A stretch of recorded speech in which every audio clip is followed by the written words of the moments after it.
এটা কি হ্যাঁ অটো 1 আওয়ার কমান্ড দিয়ে দিচ্ছিস যে হ্যাঁ অটো? হ্যাঁ তাছাড়া সরি। এই যে আমি এখন এ করতেছি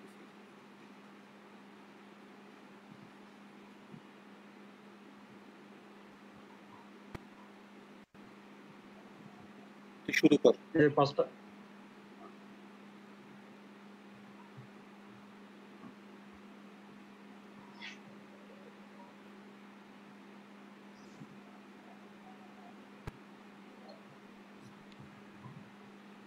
স্টার্ট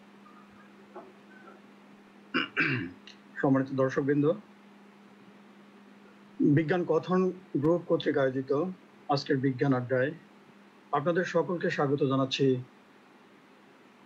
আমি রায়হান, গবেষক অ্যাবসিন্ট you and a former Erasmus scholar at IMBERS in the European Commission. আমাদের বিজ্ঞান আড্ডায় আজকে আমাদের আলোচনার বিষয়বস্তু বিজ্ঞান বই এবং পাঠক। অনুষ্ঠানটি লাইভ স্ট্রিমিং হচ্ছে বিজ্ঞান কথন গ্রুপ ও Cassiopeia school of life page, BCS inception page, জ্ঞানের বিশ্বায়ন page, BCS inception preliminary group, এই পেজগুলোতে আপনারা আমাদের লাইভ স্ট্রিমিং দেখতে পারবেন। সম্মানিত দর্শকবৃন্দ,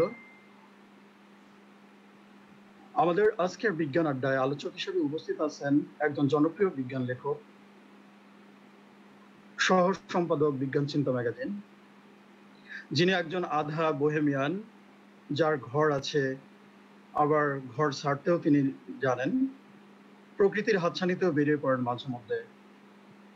বিভূতিভূষণ বন্দ্যোপাধ্যায়, সত্যজিৎ রায়, মোহাম্মদ জাফর ইকবাল আর পথিক গুহকে আইডল মেনে লিখে যাচ্ছেন বিজ্ঞান প্রকৃতি বিষয়ক লেখা, এমনকি গল্প। এ পর্যন্ত প্রকাশিত বইয়ের সংখ্যা 15টি এবং শিশুতোষ গল্পের জন্য 2015 সালে পেয়েছেন ইউনিসেফের মিনা মিডিয়া অ্যাওয়ার্ড। তার উল্লেখযোগ্য প্রকাশিত বই সমূহের মধ্যে আছে মহাকর্ষ তরঙ্গ, quantum physics, theory of relativity, Krishna গহ্বর, আধুনিক পদার্থবিদ্যার গল্প, প্যারাডক্স অফ ফিজিক্স, বিংশ শতাব্দীর বিজ্ঞান এবং আরো অনেক বই আছে ওনার। আসুন আমরা এই জনপ্রিয় বিজ্ঞান লেখকের সাথে পরিচিত হই। আমাদের সাথে উপস্থিত আছেন আমাদের আজকের এই প্রোগ্রামে আব্দুল গাফফার রনি, সহ সম্পাদক বিজ্ঞান চিন্তা। আপনাকে আমাদের অনুষ্ঠানে আনুষ্ঠানিকভাবে আমন্ত্রণ জানাচ্ছি আব্দুল গাফফার রনি। আপনি সাউন্ডটা আনমিউট করে নেন, আপনি সাউন্ডটা একটু আনমিউট করে নেন। জি, আপনাদেরকেও শুভেচ্ছা সকল দর্শককে যারা দেখছেন আজকের এই অনুষ্ঠান, তাদের সবাইকে শুভেচ্ছা জানাচ্ছি, সেই সাথে ভালোবাসা রইল। আর বিজ্ঞানের প্রতি তাদের ভালোবাসা আছে বলেই তারা আজকে লাইভে আমাদের সাথে অংশ নিয়েছেন। এই জিনিসটা আসলে বরাবরই আমাকে রোমাঞ্চিত করে। আমি এটা ভালোবাসি, কারণ এতে পাঠকদের সাথে সরাসরি কথা বলার একটা সুযোগ পাওয়া যায় তাদের, এবং নিজেকে মানে নিজের কাজের উন্নতি করার একটা জায়গা থাকে। এছাড়া মানে ভুল ভ্রান্তি, আমার বই লেখার পর সবচেয়ে বেশি ভুল ভ্রান্তি শুধরে দিয়েছেন আসলে পাঠকরা। ফেসবুকের যুগে এটা খুব সহজ হয়েছে, তারা ইনবক্সে আমাকে জানাতে পারে যে অমুক জায়গায় ভুল আছে, ছবি তুলে পাঠাই, আমরা দেখা যাচ্ছে পরবর্তী সংশোধন করে দিই। আমি একটু আমার গ্রুপে এটা শেয়ার করে জি।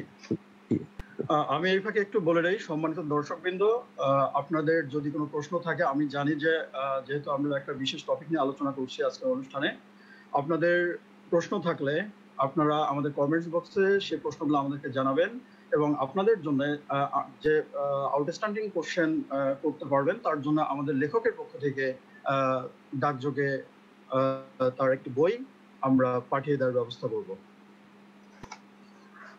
আব্দুল গাফফার রনি ভাই, আপনি শুনতে পাচ্ছেন আমাকে? শুনতে পাচ্ছি। আমি একটু যে লাইভটাকে শেয়ার করতে চাই। শিওর।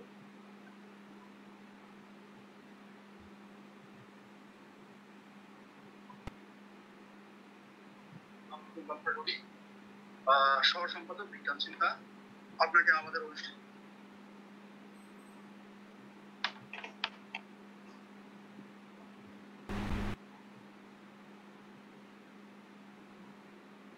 হ্যাঁ, আমি আবার ফিরেছি। জি, আব্দুল গফফার রনি।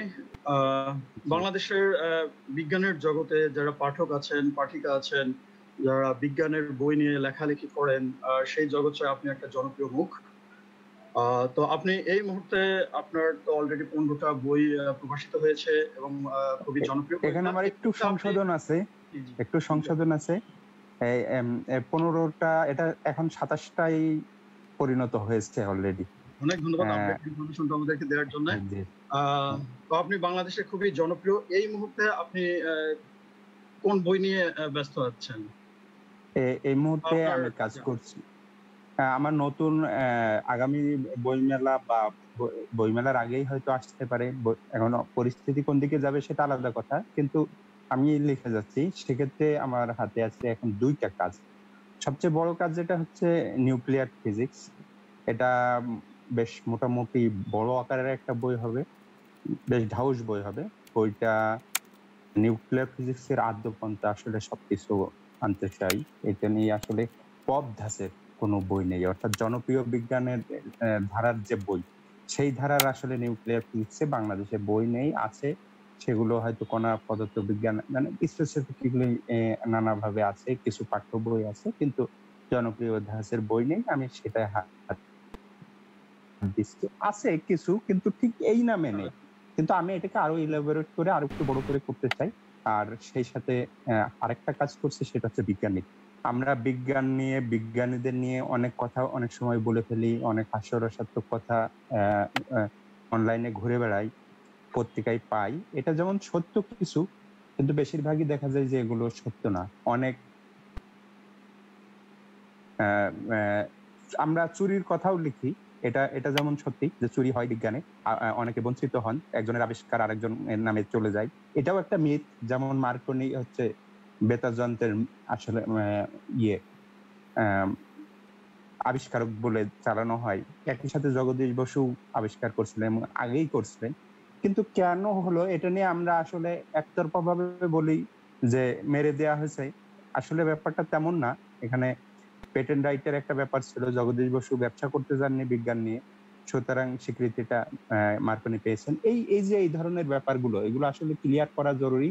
আমরা অনেক সময় এইগুলো নিয়ে আসলে বিজ্ঞানে কিন্তু এই কুসংস্কার থাকলে চলে না, মানে অন্ধবিশ্বাস থাকলে চলে না। সেই অন্ধবিশ্বাসটা হচ্ছে যে আপনি বিজ্ঞান সম্পর্কে অন্ধবিশ্বাস।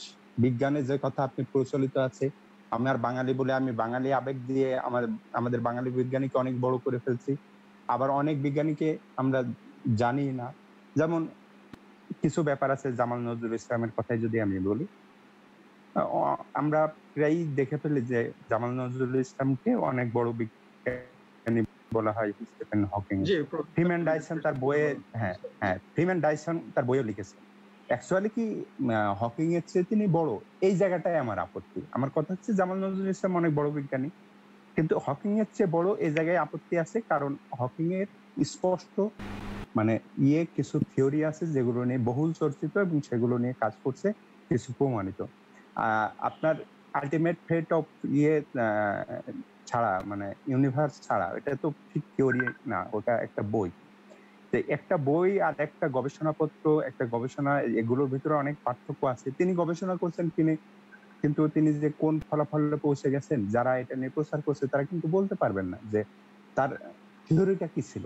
যেমন হকিং এর ক্ষেত্রে হকিং বিকিরণের কথা বলতে পারি, সিঙ্গুলারিটির কথা বলতে পারি, কিন্তু জামাল নজরুল ইসলামের কি ছিল? জামাল নজরুল ইসলামের যদি বলি যে মহাবিশ্বের শেষ পরিণতি, তিনি শেষ পরিণতি নিয়ে বই লিখেছেন, কিন্তু শেষ পরিণতির থিওরি কিন্তু তিনি দেননি। আবার শেষ পরিণতি তিনি যে তার বইয়ে যেগুলো লিখছেন, এখনো এগুলো কিন্তু অনেকটাই বেশিরভাগই বাতিল হয়ে গেছে। সুতরাং জি, আমরা ওইটা এই বিষয়টা নিয়ে একটু পরে আলোচনা করব। আমাদের আলোচনার বিষয় আছে, আমরা আপনার কাছে জানতে চাইবো। একটু কল এসছে বোধহয়, আমি একটু দেখি। জি,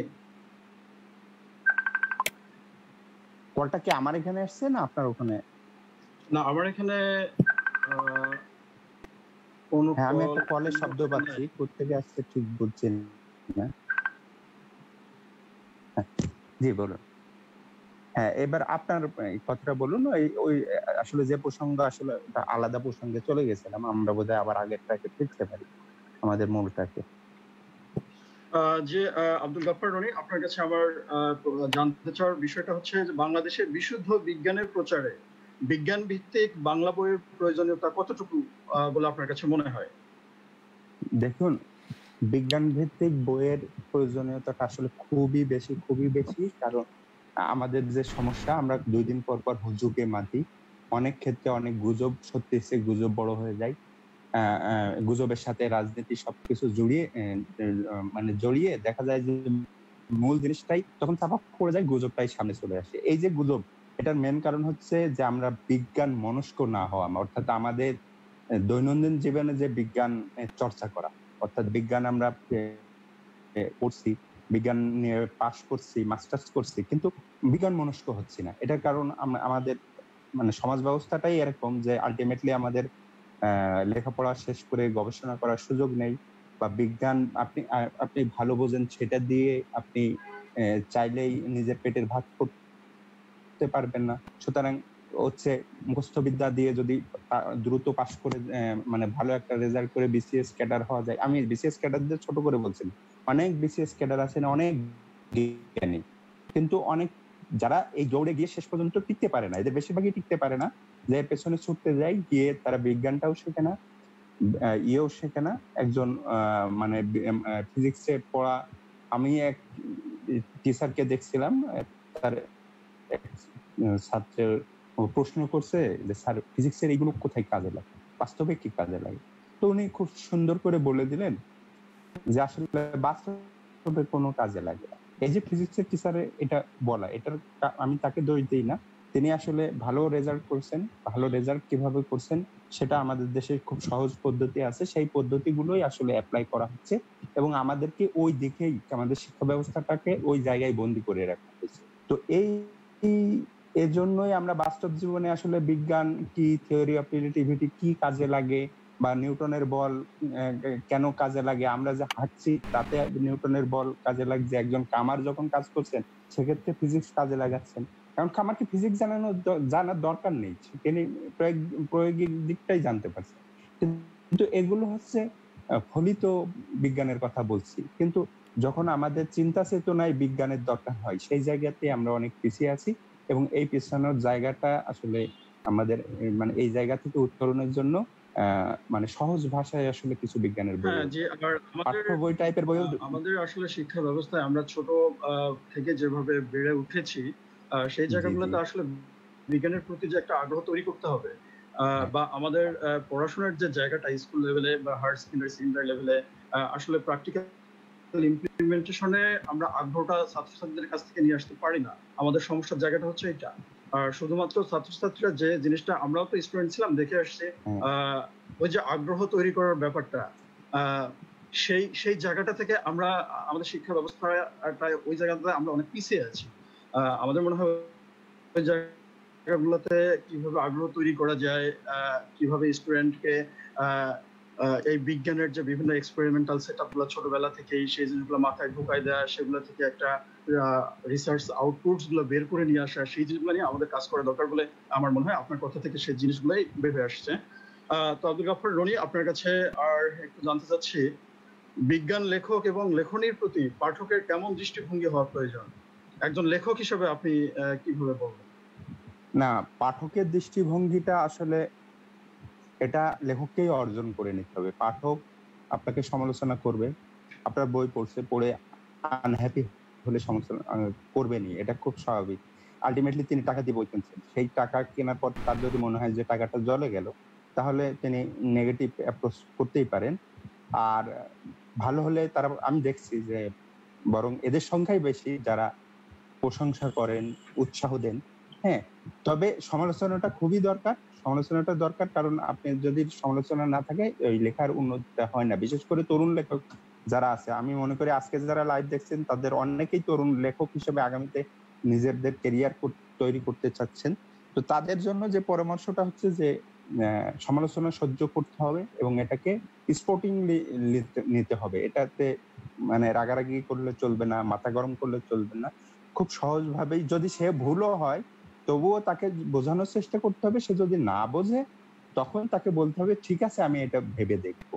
আসলে এই ব্যাপারটা যদি আমরা এইভাবে দেখি, আর পাঠকের দৃষ্টিভঙ্গিটা অবশ্যই কিছু কিছু পাঠক থাকেন যে তারা হয়তো মানে বইটা না পড়েই সমালোচনা করছেন। এই জায়গাটা আসলে পাঠকের জায়গায় একটু উন্নতি করার জায়গা আছে।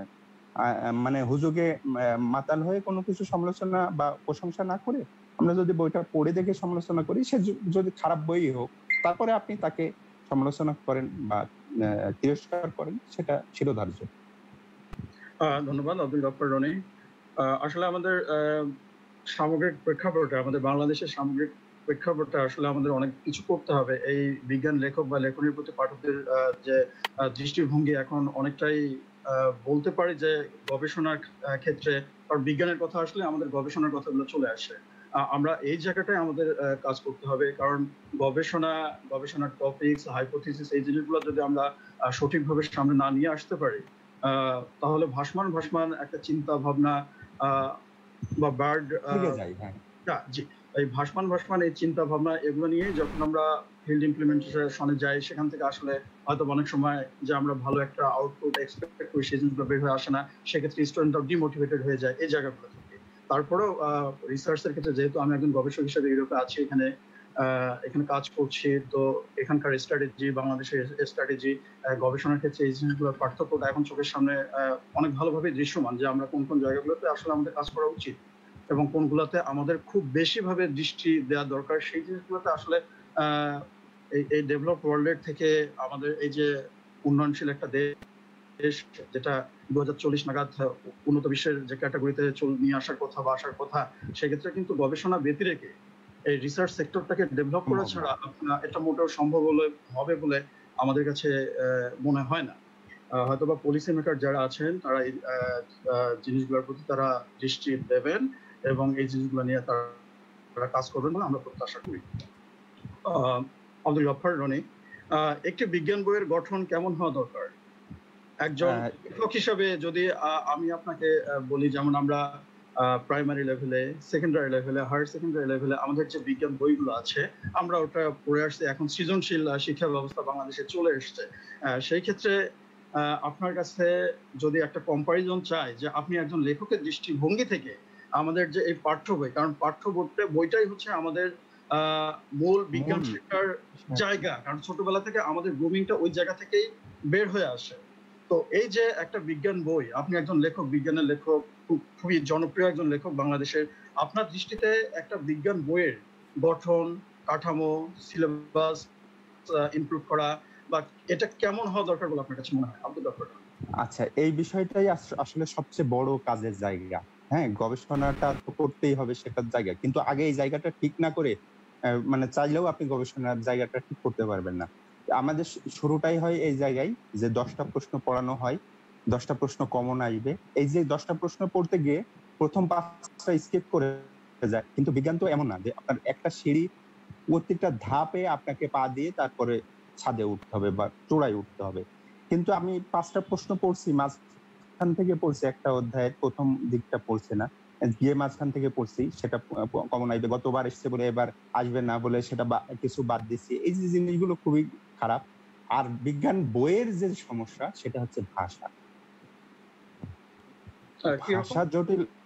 ভাষা জটিলতা এত বেশি। এই যে যেমন ব্যতিরেকে আমরা বলি, আসলে ব্যতিরেকে কথাটা যদি না বলে আমরা যদি বলি যে এটা ছাড়া এটা করা সম্ভব না, এই যে খুব সহজ ভাবে, ক্ষেত্রে আমি একটা উদাহরণ দিতে পারি। ধরেন 64 সালে 64 থেকে 67 সালের ভিতরে বাংলাদেশের সাহিত্যে একটা পরিবর্তন আসে। অর্থাৎ আমাদের আগে যে ভাষাটা ছিল সেটা বঙ্কিমীয় বা যে আমাদের শরৎচন্দ্র চট্টোপাধ্যায়ের একটু সহজ, বিদ্যাসাগরদের যে ভাষা, এটা তখন আমাদের লেখার ভাষা ছিল, তা এটা আসলে অনেক কঠিন ছিল। তারপরে রবীন্দ্রনাথ আর প্রভাত কুমার মুখোপাধ্যায় বলে আর এই যে বনফুল, এই এনাদের সঙ্গে নিয়ে উনি করলেন কি, ভাষাটা চেঞ্জ করলেন। প্রথমত উনি আগে সারা দেশ ঘুরলেন যে কোন জায়গার ভাষাটা সবচেয়ে শ্রুতিমধুর। তো ওনার কাছে মনে হলো নদিয়ার শান্তিপুরের ভাষা সবচেয়ে শ্রুতিমধুর, নট কলকাতা, কলকাতাও না, ঢাকার ভাষাটা যেমন ইয়ের সাথে মিল আছে আপনার সাধু ভাষার সাথে, চলিত ভাষাটা আবার আমাদের নদিয়ার শান্তিপুর, শুধু নদিয়ার জেলা শহর কৃষ্ণনগর বা কুষ্টিয়া বা যশোরের ভাষাও না, আমরা যেটা গণহারে বলি, উনি অ্যাকচুয়ালি নিলেন হচ্ছে নদিয়ার শান্তিপুরের ভাষাটা, এবং এটাই আমাদের চলিত ভাষা করে পুরো ভাষাটার কাঠামো একটু চেঞ্জ করে নিল, দিয়ে একটা ভাষাটা আমাদের সাহিত্য উপন্যাস যেটা আমরা বিভূতিভূষণের লেখায় পাই, মানিক বন্দ্যোপাধ্যায়ের লেখা পাই, খুব চমৎকার সাধুগদ্য যেটা শরৎ থেকে বেরিয়ে এসছেন, বা রবীন্দ্রনাথের আগের উপন্যাসগুলোর চেয়েও এগুলো মানে পড়তে সুখ লাগে, কিন্তু ভাষাগত দিক থেকে একটা আবেদন জি ওটা দর্শকদের কাছে পৌঁছতে পেরেছিল ওইভাবে। হ্যাঁ সেটা হচ্ছে ইয়ে করলেন, তারাশঙ্করও সেই পথে হাঁটলেন। তারপরে একটা যখন মানে সাহিত্যের যে ধারাটা চেঞ্জ হলো, 60-এর দশকে থ্রিলার যখন বাংলাদেশে লেখা শুরু করার কথা ভাবলেন, যে ফেলুদা বা শার্লক হোমসের বাইরে গিয়ে এখন যেভাবে জেমস বন্ড যেভাবে লেখা হচ্ছে, এরকম একটা যদি সিরিজ লিখতে হয় তাহলে তার ভাষাটা কেমন হবে? তখন এই কাজটা প্রথম করলেন কাজী আনোয়ার হোসেন, পুরো ভাষাটা আরেকবার ভাঙলেন, যেটা রবীন্দ্রনাথ 100 বছর আগে করছেন, তার ঠিক 50 বছর পরে কাজী আনোয়ার হোসেন এই ভাষাটা ভাঙলেন, ভেঙে অনেক মানে স্পিডি ভাষা, অর্থাৎ একটা লেখা পড়তে গেলে মানে যত বড় লেখাই হোক আপনি না পড়ে উঠতে পারবেন না।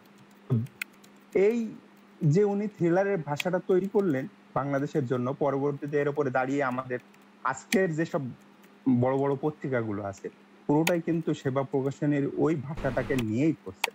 তা আমার যেটা মনে হলো বিজ্ঞান লিখতে গিয়ে, যে আমাদের আগে বিজ্ঞান লেখার বইগুলোর ক্ষেত্রে, আমাদের বিজ্ঞানের বইগুলোর ক্ষেত্রে ভাষাগুলো রয়েছে রবীন্দ্রনাথের যুগেরও ভাষা নয়, ভাষাটা হচ্ছে রবীন্দ্রনাথের আগে বঙ্কিমচন্দ্রের যুগের ভাষা। এই ভাষাটা এখনো ব্যবহার হয় এবং বিশেষ করে গণিতের বইয়ে আরো বেশি ব্যবহার হয়। যেমন ইহা একটি বল, এটা আসলে ইহা এক প্রকার স্ট্রং ফোর্স বা সবল বল, আসলে ইহা শব্দটা আমরা কিন্তু কোথাও ব্যবহার করি না, তাহলে আমরা কেন বলবো ইহার জায়গায় এটা, কেন আমরা বলবো না? হ্যাঁ, তো এই যে ছোটখাটো বিষয়গুলো। আরেকটা হচ্ছে যে একটা বাক্য আপনি কোথায় শেষ করবেন, বিজ্ঞান বই জটিল, তাহলে এর ভাষাটা হতে হবে সহজ। সেই বাক্য যদি আপনি 4 লাইন করে ফেলেন, তাহলে 1 লাইন পড়ে 2য় লাইন পড়তে পড়তে পাঠক প্রথম লাইন ভুলে যাচ্ছে। সুতরাং আপনি যদি প্রত্যেকটা লাইনে যদি একটা করে আলাদা করে বাক্য করেন, এটা খুব ইজিলি সম্ভব, অনেকেই মনে করে যে সম্ভব না। এই জন্য ওই যে জটিল বাক্য আর সরল বাক্যের যে পার্থক্যটা আছে, এটা একটুখানি বুঝে নিলেই হয়। আমরা কমা দিয়ে পারি বেশিরভাগই, বা দাড়ি দেয়া যেতে পারে, সেজন্য একটু ভাষাটাকে শব্দ এদিক ওদিক করে নিতে হবে, এটা এদিকে এটা এদিকে। আপনার কথার জিস্ট যেটা হচ্ছে যে যত সহজভাবে বিজ্ঞানের বিষয়গুলোকে উপস্থাপন করা যায় গল্পের মতো করে তত পাঠকের একটা আকর্ষণ তৈরি হবে আমাদের এই বিশেষ করে যেটা টেক্সট। হ্যাঁ, আপনি যে বললেন যে গল্পের আকারে বইগুলো লেখা হলে পাঠকের একটা আকর্ষণ তৈরি হবে, সেক্ষেত্রে কি আপনার মনে হয় না যে গুণগত মান রক্ষায় কোনো ধরনের সংখ্যা দেখা দিতে পারে? না, গল্পের আকারে লেখা বলতে আমি বলছি ভাষাটার কথা। ধরেন যেটা আমি টেক্সট লিখছি, আমার সমীকরণ যেখানে আছে, সমীকরণের জায়গায় থাকবে, যেখানে আমি সমীকরণের আগে 2 লাইন, আমার 2 লাইনের দেখাচ্ছে 1 প্যারা আছে, টেক্সট আছে, সেই টেক্সটের ভাষাটা আমি ঠিক করার কথা বলছি। সমীকরণ পাঠ্য বইতে সমীকরণ থাকতেই হবে, পাঠ্য বই আমি যেভাবে বই লিখছি মহাকর্ষ তরঙ্গ বা এইভাবে পাঠ্য বই লেখা যাবে, পাঠ্য বইয়ের মতোই লিখতে হবে। কিন্তু যে ভাষাটা আমরা এই যে ব্যতি রেখে বা এই মানে অবতীর্ণ হলেন বা এই ধরনের জটিল শব্দগুলো এড়িয়ে যদি আপনি সহজভাবে ওই বাক্যগুলো ছোট করে দেন, ঠিক মিনিং একই থাকবে, কোনো সরলীকরণ হবে না, সমীকরণের জায়গায় থাকবে, যত বেশি গণিত দরকার সবই থাকবে, কিন্তু ভাষাটা জাস্ট মানে সহজ ভাষায় হতে হবে। এটা সেবা প্রকাশনী ভাষা হওয়ার দরকার নেই, আমাদের সাধারণ চলিত ভাষা হলেই যথেষ্ট, যেটা শুদ্ধ চলিত সেটা হলেই যথেষ্ট। কিন্তু আমাদের যারা বিজ্ঞান বই লেখেন, এনাদের কিছুটা আমি বুঝি কেন ওনাদের এই সমস্যাটা হয়। ওনারা বেশিরভাগই বাইরে লেখাপড়া করছেন, ইংরেজিটা ভালো জানেন, বাংলাটা সেই তুলনায় মানে বাংলার চর্চা নেই, সাহিত্যের চর্চাটা নেই, যে উপন্যাস পড়ার অভ্যাস নেই। সুতরাং যে আমাদের ভাষাটা কোন জায়গায় গেছে এটা ওনারা টেরই পান। ওই যে আগে চিঠি লেখা হতো সাধু ভাষায়, এখনো তো আমি অনেক বই দেখি, বেসরকারি বই যেগুলো অনার্সের বাংলা বই যেগুলো আছে জাতীয় বিশ্ববিদ্যালয়ে, সাধু ভাষায় লেখা। তো এগুলো আসলে যে চেঞ্জ করা উচিত এবং এটার জন্য একটা পরিকল্পনা দরকার। অনেকবারই এটা নিয়ে বসেছেন কিন্তু শেষমেশ কোনো ফল হয়নি, কারণ যারা এটা সংশোধন করে দিয়েছেন পরে তারাই আবার কলাম লেখা জানিয়েছেন যে আমরা যেটা দিয়েছি এটা সেটা নয়। অর্থাৎ মানে কোনোভাবে তারা যে পরিকল্পনা দিয়েছে সে পরিকল্পনা চেঞ্জ হয়ে গেছে। শিক্ষা কমিশনের বাংলাদেশ শিক্ষা কমিশনের একটা বড় ধরনের ভূমিকা এক্ষেত্রে থাকতে পারে আমাদের এই জিনিসগুলোকে আপডেট করার জন্য। যেহেতু আমরা একটা ডিজিটাল বাংলাদেশে প্রবেশ করেছি, বাংলাদেশ আগাচ্ছে, তারাই পারে একমাত্র তাল মিলিয়ে চলতে হবে। সেই ক্ষেত্রে আসলে আমাদের অনেক কিছু চেঞ্জ নিয়ে আসতে হবে। আমরা যে গতানুগতিক ধারায় চলে আসছি সেটা থেকে আমাদের বের হয়ে আসতে হবে। আমাদের একটা মেসিভ চেঞ্জ দরকার আমাদের বাংলাদেশে শিক্ষার জগতে। হয়তোবা এটাও আমাদের একদিন হয়ে যাবে, বাট শুরুটা করতে হবে। আশা করি যে শুরুটা কমিশন আছে আমরা তারা সেক্ষেত্রে সুন্দর সুপরিকল্পিত গঠনমূলক ডিসিশনগুলো নিয়ে আমাদের বাংলাদেশটাকে আরো ডিজিটালাইজ করার জন্য যথেষ্ট ভূমিকা পালন করবে বলে আমরা আশা করি। আর আব্দুল গাফফার রনি, বাংলাদেশে আসলে পপ সায়েন্স শব্দটা এত বেশি পরিচিত না আমাদের দর্শকদের কাছে। আমাদের মেজরিটি স্টুডেন্ট বা শিক্ষার্থী যারা আছে, যদি আমরা বলি যে পপ সায়েন্স সম্পর্কে তাদের ধারণাটা কি, আসলে সেখান থেকে আমার মনে হয় না যে ভালো কোনো সদুত্তর এক্ষেত্রে বের হয়ে আসতে পারে। তো আপনি কি আমাদেরকে একটু জানাবেন পপ সায়েন্স সম্পর্কে, আসলে পপ সায়েন্স আসলে কি, এটার যদি একটা ব্যাখ্যা বা একটু আলোচনা করেন আমাদের সাথে। আচ্ছা, পপ সায়েন্স নিয়ে আমাদের এখানে প্রচুর বিতর্ক চলছে বাংলাদেশে, যে আসলে কোন বইটাকে পপ সায়েন্স বলবেন আর কোন বইটাকে বলবেন না। এখন অনেকেই তার বইটাকে পপ সায়েন্স বললে হয়তো সেটাকে মাইন্ড করেন, মনে করেন যে তাকে ছোট করা হচ্ছে। হয়তো তার বিষয়টা হয়তো ঠিক, তাদের বিষয়টা ঠিক, তার বইয়ে যথেষ্ট সমীকরণ আছে, ইয়ে আছে। কিন্তু আমাকে যদি বলা হয় যে আপনার বইগুলো কোন ধরনের, আমি নির্দ্বিধায় বলবো 2-4টে সমীকরণ থাকলেও আমি আমার বইগুলো পপ ধরনের। এটা কখনোই মানে সিরিয়াস বা ওই যে অনেকে হয়তো বলেন অতি সরলীকরণ, আসলে আমি ইচ্ছা করেই এটা করি, এটা আমি অস্বীকার করব না। কেন করি? যে আমার টার্গেট হচ্ছে ছেলে মেয়েদের বিজ্ঞানটা শেখানো। সেটা হচ্ছে এই আমার বই পড়ে দেখেছে যে 5 এর ছেলে মেয়েরাও পড়ে, 8 এর ছেলে মেয়েরাও পড়ে। তো এখন কথা হচ্ছে যে অনেকে এটার আবার বিরোধিতা করছেন, যারা গবেষক আছেন বা ইয়ে। আমি বলি কি, যে বিরোধিতার জায়গাটাই না গিয়ে ওনারা এই কাজটা করতে পারেন। ওনাদের হাতে কিন্তু সেই সুযোগটা আছে যে সিরিয়াস ধর্মের বই লেখাটা। আমরা চাইলেই সিরিয়াস ধর্মের বই লিখতে পারি না, কারণটা আমি বলি, আমি ফিজিক্সে জাস্ট অনার্স করা একটা ছেলে, মাস্টার্স করিনি। তো একটা সময় লেখাপড়ায় ক্ষান্ত দিয়ে আমি চলে এসেছি। তো এখন আমি যেটা ফিজিক্সে আমি পপ ধর্মী বা আমি যেটা পাঠ্য বইও পড়ে বুঝি, যেহেতু ফিজিক্সে পড়ে এসেছি, কিন্তু আমি চাইলেই লেখার রাইট নেই আমাকে সিরিয়াস বই লেখার বা মানে পাঠ্য বই টাইপের বই লেখার। কারণ ওই ধরনের বই লেখার যোগ্যতা শুধুমাত্র আমি যারা মনে করি অধ্যাপকদের আছেন, যারা বিশেষজ্ঞ আছেন, তারা লিখতে পারেন। সেক্ষেত্রে আমার রাইট নেই আমি ওই পাঠ্য বই লিখবো বা ঐতিহাসের বই লিখবো, যেটা অভাব রয়েছে বাংলাদেশে। সবচেয়ে বড় অভাব পাঠ্য বইয়ের, যে কোয়ান্টাম ফিজিক্স বা কোয়ান্টাম মেকানিক্স বা বাংলা ভালো কোনো বই নেই, ইংরেজি পড়তে।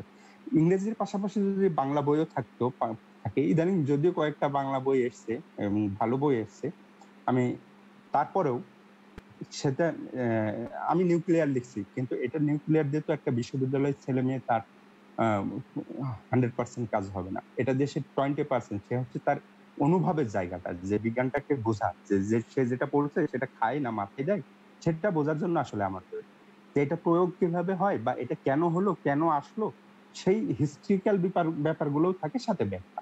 কিন্তু ম্যাথমেটিক্স দিয়ে প্রতিপাদন করার ব্যাপার থাকে, সেইগুলো করার জন্য আসলে বিশেষজ্ঞদেরই এগিয়ে আসা উচিত। আমার মনে হয় এক্ষেত্রে পপ সায়েন্স যারা লিখছেন তাদেরকে সমালোচনা না করে প্রত্যেকটা দেশেই দুইটা সমান্তরালে চলে, পপ সায়েন্সেও চলে, আবার সিরিয়াস বইও চলে। ইংরেজিতে খুবই বেশি, দুইটা কিন্তু সমান সমান ভাবে চলে, এটা চলে ওটা চলে না তা না। কিন্তু বাংলাদেশে সিরিয়াস বই কম, এটা যত বেশি হবে ততই মনে হয় ভালো। আমি সবসময়ই বলি যে আমি সিরিয়াস বইয়ের পক্ষে, আবার আমি পপ সায়েন্সের পক্ষে। হ্যাঁ, এটার ক্ষেত্রে আসলে একটা ব্যাপার দাঁড়ায় যায়, কারণ আমাদের যদি আমরা উপন্যাস, কবিতা, গল্প, গানের ক্ষেত্রেও যদি আমরা চিন্তা করে থাকি, তাহলে কিন্তু এক একটা জিনিসের প্রতি এক এক ধরনের দর্শকের ইয়ে আছে। সবাই কিন্তু সব জিনিস পছন্দ করে না। এখন সেই ক্ষেত্রে আমার যেটা ভালো লাগার জায়গা বা আমার যে জিনিসটা ভালো লাগবে আমি কিন্তু সেটাই নেব। আমার সামনে যদি সবকিছু উন্মুক্ত থাকে, আমার কাছে যেটা ভালো লাগবে আমি বেছে নেওয়ার সুযোগ থাকে, সেটাই হয় এবং সেটাই হওয়া দরকার বলে আমার কাছে মনে হয়। এটা এই জিনিসটা নিয়ে আসলে আমাদের আরো কাজ করা দরকার বাংলাদেশে। না, আমার ধারণা এটা মানে এটা ঠিক হয়ে যাবে, কারণ মানে সবসময় কোনো কিছু স্টার্টিং যখন হয় তখন একটা সংকট তৈরি হয়, পক্ষে বিপক্ষে মত থাকে, তারপরে আবার সেটাকে সংশোধন করা হয়, পরিবর্তন করা হয়, একটা সিস্টেম তারপরে এক সময় দাঁড়িয়ে যায়, অটোমেটিক্যালি একটা সময় পরে দাঁড়িয়ে যায়, পার হয়ে গিয়ে একটা সিস্টেম ডেভেলপ হয় এবং এটা চিরাচরিত নিয়ম হয় এবং হবে। আপনি যেমন পপ সায়েন্স নিয়ে কথা বলছেন বা লেখালেখির চেষ্টা করছেন বা লিখে যাচ্ছেন, হয়তোবা এটাও একটা সময় গিয়ে একটা ট্রেন্ডে পরিণত হয়ে যেতে পারে আমাদের বাংলাদেশে। হ্যাঁ, কিছু হয়েছে, যেমন মানে যারা জাতীয় বিশ্ববিদ্যালয়ের জন্য বই লিখছেন, মানে জাতীয় বিশ্ববিদ্যালয়ের মানে আমাদের তো আমরা আন্ডার এস্টিমেট করি, আমি নিজেও জাতীয় বিশ্ববিদ্যালয়ে নিজেই মনে হয় যে এখানে অনেক ঘাটতি আছে, কিন্তু এখানে কিছু ভালো বাংলা বই আছে, যেটা বাংলা একাডেমি কিন্তু নিউক্লিয়ার ফিজিক্স বের করছে, যেটা সিরিয়াস বই, পারমাণবিক পদার্থবিজ্ঞানের বই বের করছে, পারমাণবিক রসায়নের বই বের করছে। এই বইগুলো রিপ্রিন্ট হয় না। আমরা যারা সমালোচনা করি তাদেরও উচিত যে এই বইগুলো একটু হাইলাইট করা, বইয়ের ভিতরে সেই বইগুলোর রেফারেন্স দেয়া, তাহলে দেখা যায় যে আবার এটা রিপ্রিন্ট হবে, এগুলো বাজারে অ্যাভেলেবেল। অনেক ভালো বই আছে, আপনি চাইলে আমি কিন্তু দেখাতেও পারি কিছু বই, আমার কাছেই বেশ কিছু ভালো বাংলা বই আছে, অর্থাৎ একেবারে যে হয়নি তা কিন্তু নয়। হ্যাঁ, ধরেন একটাই আমি দুইটা আমি এখন পাইছি,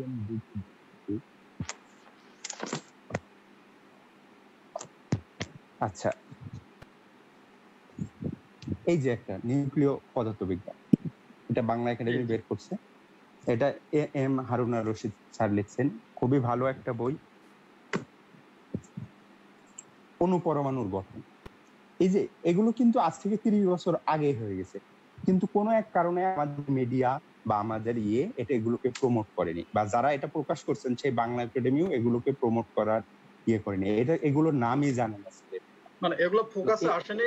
এক কথায় যেটা হচ্ছে, আমাদের বাংলাদেশে এগুলো একটা সময় যখন এগুলো রাইট আপ হচ্ছিল, হয়তোবা সেই সময়টাই শুধু মানুষ জানতো ব্যাপারটা, কিন্তু সুদীর্ঘ সময় পরে একটা জিনিসকে যে ধীরে ধীরে বড় করতে হয় বা সামনে নিয়ে আসতে হয়, ওটার মাঝখানে না, ওইটা হয়নি। আরো একটা কারণ হচ্ছে, এখন যেমন ডিজিটাল একটা প্ল্যাটফর্ম তৈরি হয়েছে, আমি একটা বই পড়ছি, সেটা শেয়ার করতে পারছি আরো 10 জন থেকে 100 জন হয়ে যাচ্ছে। তখন তো এই সুযোগটা ছিল না, একজন একটা বই পড়ে সেটা হয়তো একটা পত্রিকায় রিভিউ লিখলেন, কিন্তু পত্রিকাওয়ালা সেই রিভিউ নাও ছাপতে পারে। এখন কিন্তু আমার রিভিউর জন্য পত্রিকার দ্বারস্থ হতে হচ্ছে না, মিডিয়ার দ্বারস্থ হতে হচ্ছে, আমি ফেসবুকে শেয়ার করতে পারছি বা কভারটাও আমি দিয়ে দিতে পারছি। সুতরাং এখন এই যে ইউনিফিকেশন হওয়ার যে একটা ব্যাপার স্যাপার, এটা হচ্ছে আসলে ওই সময় ওই ঘাটতিটার কারণে আসলে হয়নি।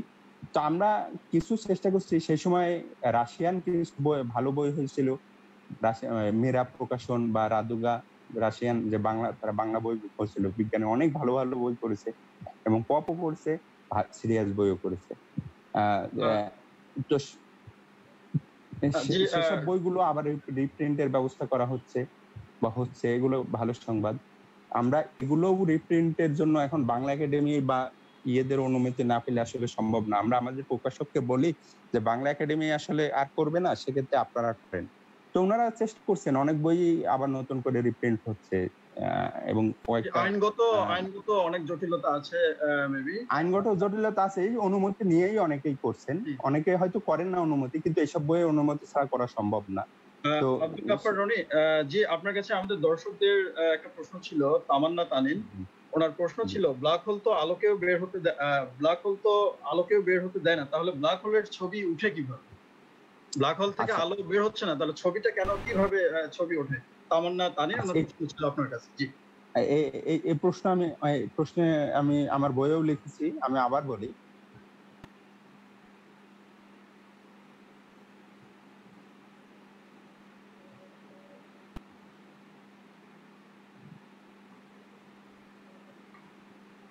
জি, আপনি আমাকে শুনতে পাচ্ছেন?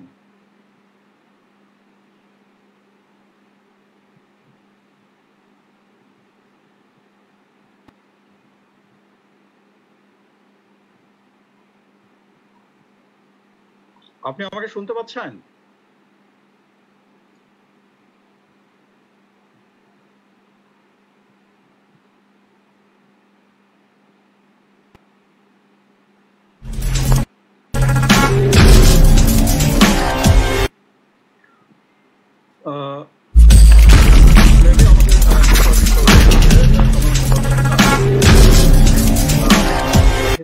আমাদের গেস্ট আজকে আমাদের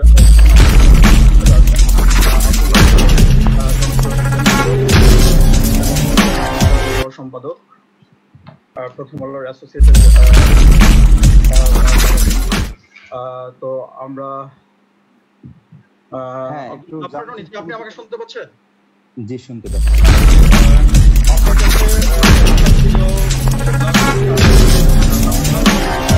কিভাবে উঠানো হয়? হ্যাঁ, সেটাই বলতে যে প্রশ্নটা করেছেন। জি, আচ্ছা, সেই প্রশ্নটা হচ্ছে যে ব্ল্যাক হোলের বাইরে যে মানে সিঙ্গুলারিটির বাইরে একটা গোলকের আকারে যে ইভেন্ট হরাইজন পর্যন্ত একটা জায়গা আছে। সিঙ্গুলারিটি থেকে ইভেন্ট হরাইজনের মাঝখানে যে কি আছে সেটা আমরা দেখতে পারি না বা জানতেও পারি না, কিন্তু ইভেন্ট হরাইজনের বাইরে আমাদের সাধারণ যে মহাবিশ্ব, সেখান থেকে আমরা কিন্তু বুঝতে পারছি। ধরেন আমরা অন্ধকার তো দেখতে পাই না, আমরা ছায়া কিভাবে দেখি? আলো ওখানে পড়তে পারে না, এজন্য আমরা ছায়াটা দেখি। তো ব্ল্যাক হোলে এক জায়গায় স্থানকালের কোনো এক জায়গায় হঠাৎ কিছু নেই মানে কি? সেখানে কিছু নেই মানে ধরেন কিছু না থাকলে তো পেছনের, ধরেন সেটা যদি শূন্যস্থান হয় তাহলে পেছনের জিনিস দেখা যাবে। তো পেছনের জিনিসও যখন দেখা যাচ্ছে না, আপনি ধরেন আপনি দাঁড়িয়ে আছেন, আপনার পেছনের দেয়াল আমি দেখতে পাচ্ছি না, কিন্তু আপনাকেও আমি দেখতে পাচ্ছি না, তার মানে ওখানে কিছু একটা আছে, হয়তো আপনার ছায়া পড়ছে না, ব্যাপারটা এরকম। তো আপনার এই ইভেন্ট হরাইজনের ভিতরে যখন বেশিরভাগ ক্ষেত্রেই দেখা যায় যে ওই মহাবিশ্বে নানা রকম বস্তু চলাচল করে, তারপরে আশপাশে ব্ল্যাক হোলের আশপাশে যেসব নক্ষত্র থাকে সেসব নক্ষত্র থেকে গ্যাস মানে ব্ল্যাক হোলের আকর্ষণে গ্যাস এসে ব্ল্যাক হোলের ভিতরে ঢুকতে থাকে। তো যখন ব্ল্যাক হোলের ভিতরে ঢোকে তখন ওই ইভেন্ট হরাইজনের চারপাশে একটা বলয় তৈরি হয়, যেটাকে অ্যাক্রেশন ডিস্ক বলে। হ্যাঁ, এই ডিস্কটা আসলে আমরা দেখতে পাই, কিন্তু ঠিক মাঝখানে ব্ল্যাক হোলটা আমরা দেখতে পাই না। যখন এই ডিস্কের মাঝখানে কিছু দেখা যাচ্ছে না তখন ওই জায়গাটা কালো হয়ে থাকবে, এটা স্বাভাবিক। এইভাবে আসলে ছবিটা তোলা হয়েছে। আরেকটা হচ্ছে হকিং বিকিরণ, যদিও এখনো প্রমাণিত না, কিন্তু এটা প্রমাণ হবে আজ হোক কাল হোক, কারণ কিছু কিছু হাইপোথিসিস আছে যেগুলো আসলে এতটাই অকাট্য যে আপনার ম্যাথমেটিক্যালি বা যৌক্তিক এটা অপ্রমাণের চেষ্টা করাটা কঠিন, তার চেয়ে বরং প্রমাণের চেষ্টা করাটা সহজ, হয়তো সময় লাগবে।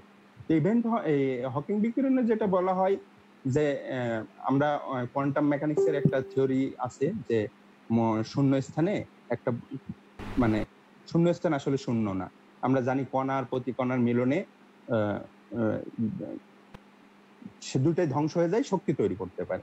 তো শূন্য স্থানে এরকম ঘটনাগুলো ঘটে যে প্রতি মুহূর্তে কণা আর প্রতি কণা, ধরেন একটা ইলেকট্রন হলো আর একটা প্রতি ইলেকট্রন তৈরি হলো, ওরা আবার সঙ্গে সঙ্গে সময়ের উল্টোর দিকে গিয়ে আবার পরস্পরের সাথে মিলিত হয়ে ধ্বংস হয়ে যায়। এই যে ভাঙা গড়ার খেলা কণাদের, এটা চলতেই থাকে।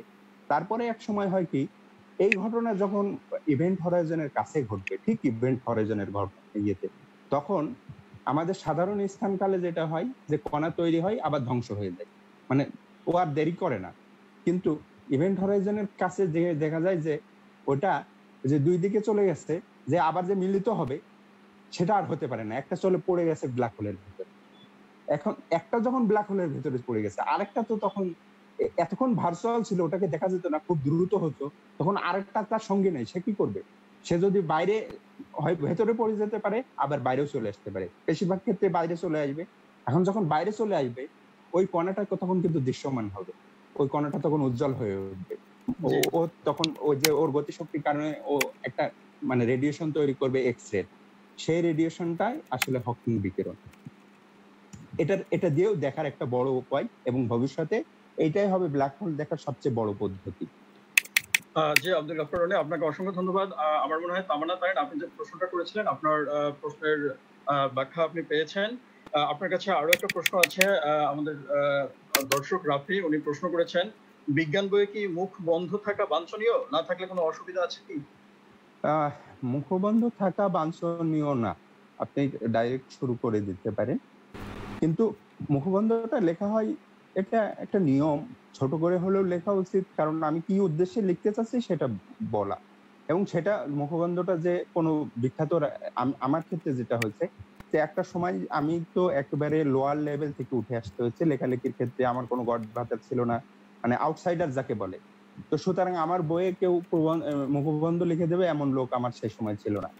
তো আমি নিজেই নিজের ভূমিকাটা শুধু লিখতাম, মুখবন্ধ লিখতাম না। এইভাবে লিখতে লিখতে আসলে আমি আমার কোনো বই মনে হয় একটা বইয়ে লিখছি, একটা না দুইটা বইয়ে, পরে যখন অন্যদের সাথে পরিচয় হয়েছে। তাহলে রাফির জি রনি ভাই, রাফির ওনার প্রশ্নের আলোকে আমরা বলতে পারি যে মুখবন্ধটা আসলে অত বেশি জরুরি না, বাট আবার জরুরি, যেটা হচ্ছে বইয়ের টোটাল ওভারভিউটা যারা পাঠক আছেন ভূমিকা নিজেই লিখে দেওয়া যেতে পারে। জি জি। আপনার কাছে আরেকটু জানতে চাচ্ছি, বিজ্ঞান সম্পর্কে কোনো প্রচলিত ভ্রান্ত ধারণার ব্যাখ্যা যদি আপনি দিতেন। আমরা অনুষ্ঠানের শুরুতে এটা নিয়ে একটু আপনি আলোচনা শুরু করেছিলেন, এই ব্যাপারটা নিয়ে, যে বিজ্ঞান সম্পর্কে কোনো প্রচলিত ভ্রান্ত ধারণার ব্যাখ্যা যদি আপনার কাছে থেকে থাকে, আপনি যদি আমাদের সাথে শেয়ার করেন। আচ্ছা, এটা আসলে বড় কুসংস্কারগুলো, আমি ছোটগুলো ধরবো না। ধরেন এই যে এগুলো তো জামাল নজরুল ইসলাম স্যারের যে কথা বললাম, এগুলো অত বেশি বড় না, কিন্তু বড় একটা মানে দার্শনিক জায়গা থেকে সেই জায়গাতেই আসলে ধরা পেয়ে যায়। ধরুন ফ্লেমিং পেনিসিলিন আবিষ্কার করলেন, আমরা জানি উড়ে আসা পাতা থেকেই। এখন আমরা সবাই এটা প্রচার করি যে ওই উড়ে আসা পাতার জন্যই হঠাৎ করে আবিষ্কার হয়ে গেছে। এখন ঘটনা হচ্ছে, ফ্লেমিং যদি জীবাণু কালচার নিয়ে গবেষণা শুরু না করতেন, আমার আপনার ক্ষেত্রে কি হতো, আমার ভাতের থালায় এসে পাতাটা পড়তো। এখানে জীবাণু না থাকলে, জীবাণু কালচার আমি যদি করতে না জানতাম বা না বুঝতাম, জীবাণু নিয়ে কাজ না করতাম, তাহলে ওই পাতাটা এসে পড়লেই বাকি, আর না পড়লেই বাকি। সুতরাং ওই একটা পাতার জন্যই সব হয়ে গেছে, মানে মানে অলৌকিক ভাবে হয়ে গেছে। এটা আসলে মিথ। এই মিথগুলো থেকে আমাদের বেরিয়ে আসতে হবে, বিজ্ঞানের ভাবে হয় না। দ্বিতীয়ত হচ্ছে, নিউটনের মাথায় আপেল পড়ছিল, কথাটা সত্যি মিথ্যা সেটা বড় কথা না, পড়ুক বা না পড়ুক ওটা কথা না, মিথটা হচ্ছে আপেল দিয়ে কখনো গ্র্যাভিটি আবিষ্কার হয়নি। কারণ নিউটন এটা নিয়ে চিন্তা করছিলেন। আপেলের বিষয়টা যেটা হচ্ছে যে যদি হয়েও থাকে তাহলে ওইটা ক্লিয়ার হয়েছে, তাকে ওইটা শেষ পেরেকটা ঠোকা। কিন্তু নিউটন নিজেই পরে বলছেন যে আসলে গল্পটা তার ভাগ্নিকে বোঝানোর জন্য, যে তার ভাগ্নি অনেক পরে বড় একজন ভাগ্নি, তাকে জিজ্ঞেস করছে আসলে তোমার মাথায় এটা কিভাবে আসলো। কারণ নিউটন প্রিন্সিপিয়া ম্যাথমেটিক্যাল লেখার পর, অর্থাৎ মহাকর্ষের থিওরি, সব থিওরি আবিষ্কারের পর 20 বছর কিন্তু ওইটা কাউকে জানানোর পরে আরো 30 বছর পরে তার ভাগ্নি একদিন জিজ্ঞেস করছে যে তুমি এই অসাধ্য কাজটা কিভাবে করলে, আর এটা কিভাবে কাজ করে। তখন বলছে, দেখ আমি ওই যে আপেল গাছের গোড়ায় বসেছিলাম, আপেলটা যখন পড়লো আমার মাথায় তখন এই প্রশ্নটা উঠলো। এটা আসলে এইগুলো হচ্ছে মিথ। এখন আপেল যদি তার মাথায় পড়েও থাকে, তাতেও আসলে গ্র্যাভিটেশনাল থিওরি আবিষ্কারের সাথে তাহলে আব্দুল গফফার রনি, তাহলে আমাদেরকে একটা বিষয় এখানে কন্ট্রাডিক্টরি হয়ে যাচ্ছে না? আমরা আমাদের পাঠ্য বই থেকে ছোটবেলা থেকে যে জিনিসটা বাংলাদেশে পড়ে এসেছি, যে আপেল পড়লো, নিউটন সেটা নিয়ে চিন্তা ভাবনা শুরু করেন, আমরা এটাই ছোটবেলা থেকে পড়ে আসছি। এটা কিন্তু একটা অনেক বড় ডিবেটের জায়গা বা কন্ট্রাডিক্টরি তৈরি হয়ে যেতে পারে এই জিনিসটা। আমাদের বইয়ে কিন্তু রেফারেন্স দেয়া থাকে না, এটা সবচেয়ে বড় কথা। এখনকার তথ্য প্রযুক্তির যুগ, ছেলে মেয়েদের সাথে মিথ্যা কথা বলে মোটেও পার পাওয়া যাবে না। আমি এই মিথ নিয়ে যখন লিখলাম, প্রকাশ করলাম, আমি প্রত্যেকটা জায়গা যে কোন বইয়ে এই কথাটা লেখা আছে, কোন বইয়ে এই কথাটা লেখা আছে, নিউটন কখন তার ভাগ্নের সাথে বলছেন এবং সেটা কে বলছেন, এবং হ্যালি কখন 20 বছর পর, আসলে এই পুরো পুরো বিষয়টা আসলে রেফারেন্স দরকার। আমাদের বইয়ে আসলে প্রচলিত ধারণাগুলোই রয়েছে, এই জায়গা থেকে বেরোতে হবে। যে আপনার কাছে আর একটা কারণ প্রশ্ন আমাদের দর্শকদের এখানে কাছে এখানে আরেকটু যোগ করি, হ্যাঁ, এক মিনিট যোগ করি। কেপলার যদি গ্রহের গতি এর যে মানে ব্যাখ্যাটা দিয়ে গেছিলেন, এটাই ভিতরেই আসলে মহাকর্ষের সূত্রটা ছিল। ওটা আসলে ম্যাথমেটিক্যাল ফর্মে দাঁড় করানোটাই ছিল নিউটনের কাজ, অর্থাৎ নিউটন হুট করেই করেননি। কেপলার তার কাজটাকে অনেক সহজ করে গেছিল। আসলে কেপলারের তত্ত্বেরই আধুনিক এবং একটা কম্পাইল রূপ হচ্ছে গ্র্যাভিটেশনাল থিওরি। জি, আপনাকে অসংখ্য ধন্যবাদ। আমাদের কাছে প্রশ্ন জানতে চাইছেন ওয়াসিফ ফারদিন, আলোর গতি আপেক্ষিক নয়, কিন্তু আলোর সমান গতি সম্পন্ন রকেট যদি তৈরি করা যায় তাহলে তার গতি কি আপেক্ষিক হবে? না, প্রথমত হচ্ছে আলোর সমান, আমি প্রশ্নটা আবার রিপিট করি। বুঝতে পারছি, আমি বুঝতে পারছি ও প্রশ্নটা। ও যেটা বলছে, উনি যেটা বলছেন যে কোন রকেট তৈরি করতে, প্রথমত এখানে একটা বিষয় ক্লিয়ার করতে হবে। আলোর গতিটা হচ্ছে পরম। কেন পরম?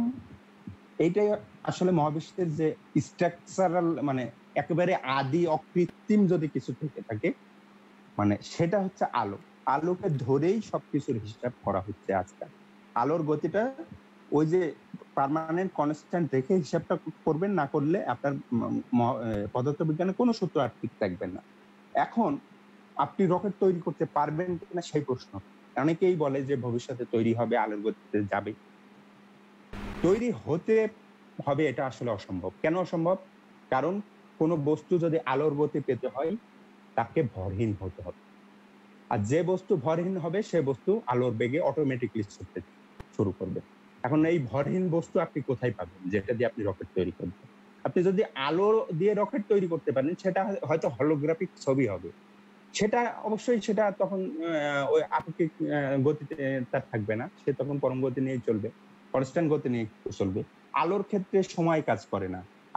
আলোর ফোটনের কাছে সময়ের কোনো প্রবাহমানতা নেই। ফোটন যে চলছে ও নিজেও জানে না ও চলছে, বা ওর জায়গায় আছে, আসলে বয়ে যাচ্ছে সময়।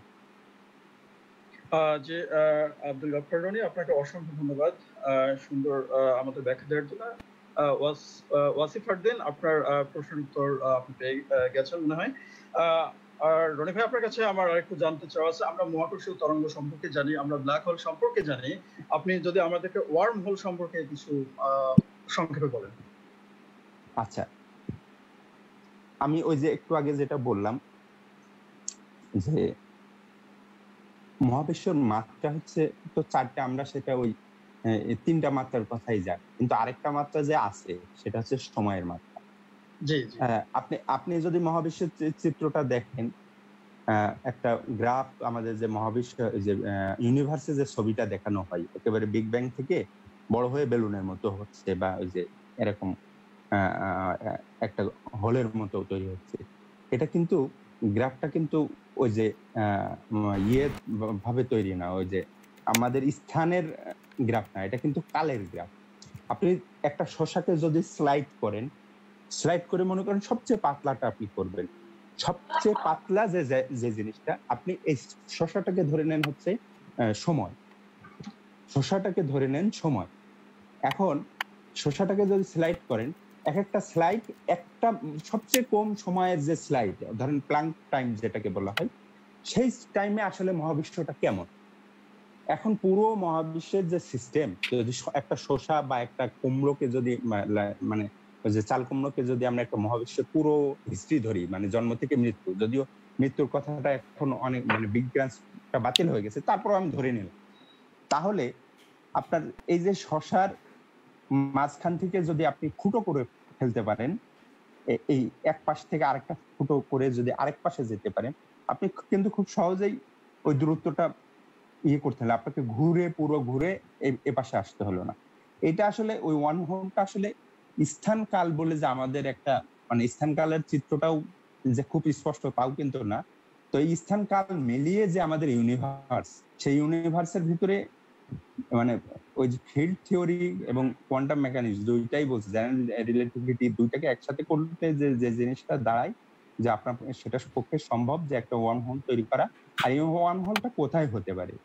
এখন আমাদের কাছে যেহেতু সাধারণভাবে ওয়ার্ম হোল হওয়ার কোনো সুযোগ নেই, এখন ওয়ার্ম হোল হওয়ার জায়গা সাধারণ গ্রহ নক্ষত্রের ক্ষেত্রে মানে কঠিন। ওয়ার্ম হোল হওয়ার সবচেয়ে ভালো জায়গা হচ্ছে ব্ল্যাক হোল। এখন দুইটা ব্ল্যাক হোল যদি পাশাপাশি থাকে তাহলে সেটা দুইটা সময়ের আলাদা প্রতিনিধিত্ব করতে পারে। দুইটার দিকে যদি আমি মাঝখানটাকে যদি কাটা থাকে, দুইটা ব্ল্যাক হোল যখন মিলে যাচ্ছে, মিলে ধরেন মানে একেবারে মার্জ হচ্ছে না, কাছাকাছি আছে, টাইমের মাত্রা তাদের হচ্ছে এক জায়গায় লাগানো, তখন একটা দিয়ে ঢুকে ওইটা দিয়ে বেরিয়ে যাওয়া যেতে পারে। এটা একটা হাইপোথিসিস, এটা ভবিষ্যতে কোন দিকে যাবে, কিন্তু হাইপোথিসিস গুলো এত যৌক্তিক যে আপনি ফেলেও দিতে পারবেন না। আবার আমাদের জ্ঞানের সীমাবদ্ধতা বা আমাদের প্রযুক্তিগত সীমাবদ্ধতা এত বেশি যে আমরা চাইলেও এখন এটা বানাতে পারবো না। তো এখন ব্ল্যাক হোলের ভেতর দিয়ে যদি ঢুকে পড়ে ওই দিক থেকে বের হয়ে যেতে পারি, তাহলে সম্পূর্ণ আমরা আলাদা একটা সময়ে পৌঁছে যাব, এরকমটাই মনে করা হচ্ছে। এটাকে আসলে ওয়ার্ম হোল বলা হচ্ছে, টাইম হোল বলা হচ্ছে। বিজ্ঞানের ক্ষেত্রে এখনো অনেক অমীমাংসিত বিষয় আছে, অনেক কিছু তৈরি হচ্ছে, অনেক সামনে অনেক ইস্যু সামনে চলে আসছে, কিন্তু অনেক মীমাংসিত হচ্ছে, অনেকটাই অমীমাংসিত থেকে যাচ্ছে। হয়তোবা ভবিষ্যতে আমরা কোনো একটা সময় এগুলোর মীমাংসিত দিক হয়তোবা আমরা আশা করতে পারি। না করার কিছু নেই, কারণ একটা সময় বলা হয়েছিল, আমি ভুলে গেছি, লর্ড কেলভিন সম্ভবত বলছিলেন যে পদার্থবিজ্ঞানে নতুন করে আবিষ্কার হওয়ার আর কিছু নেই। এখন আমাদের যেমন হয় যে আমরা প্রযুক্তির একেবারে সুপার পাওয়ার হয়ে গেছি, কিন্তু আইনস্টাইন কি ভাবতে পারছিলেন যে এই সেলফোন নামে একটা জিনিস আসবে, ফেসবুক নামে একটা জিনিস আসবে? ভবিষ্যতে যে কি অপেক্ষা করছে আমরা কল্পনাও করতে পারি।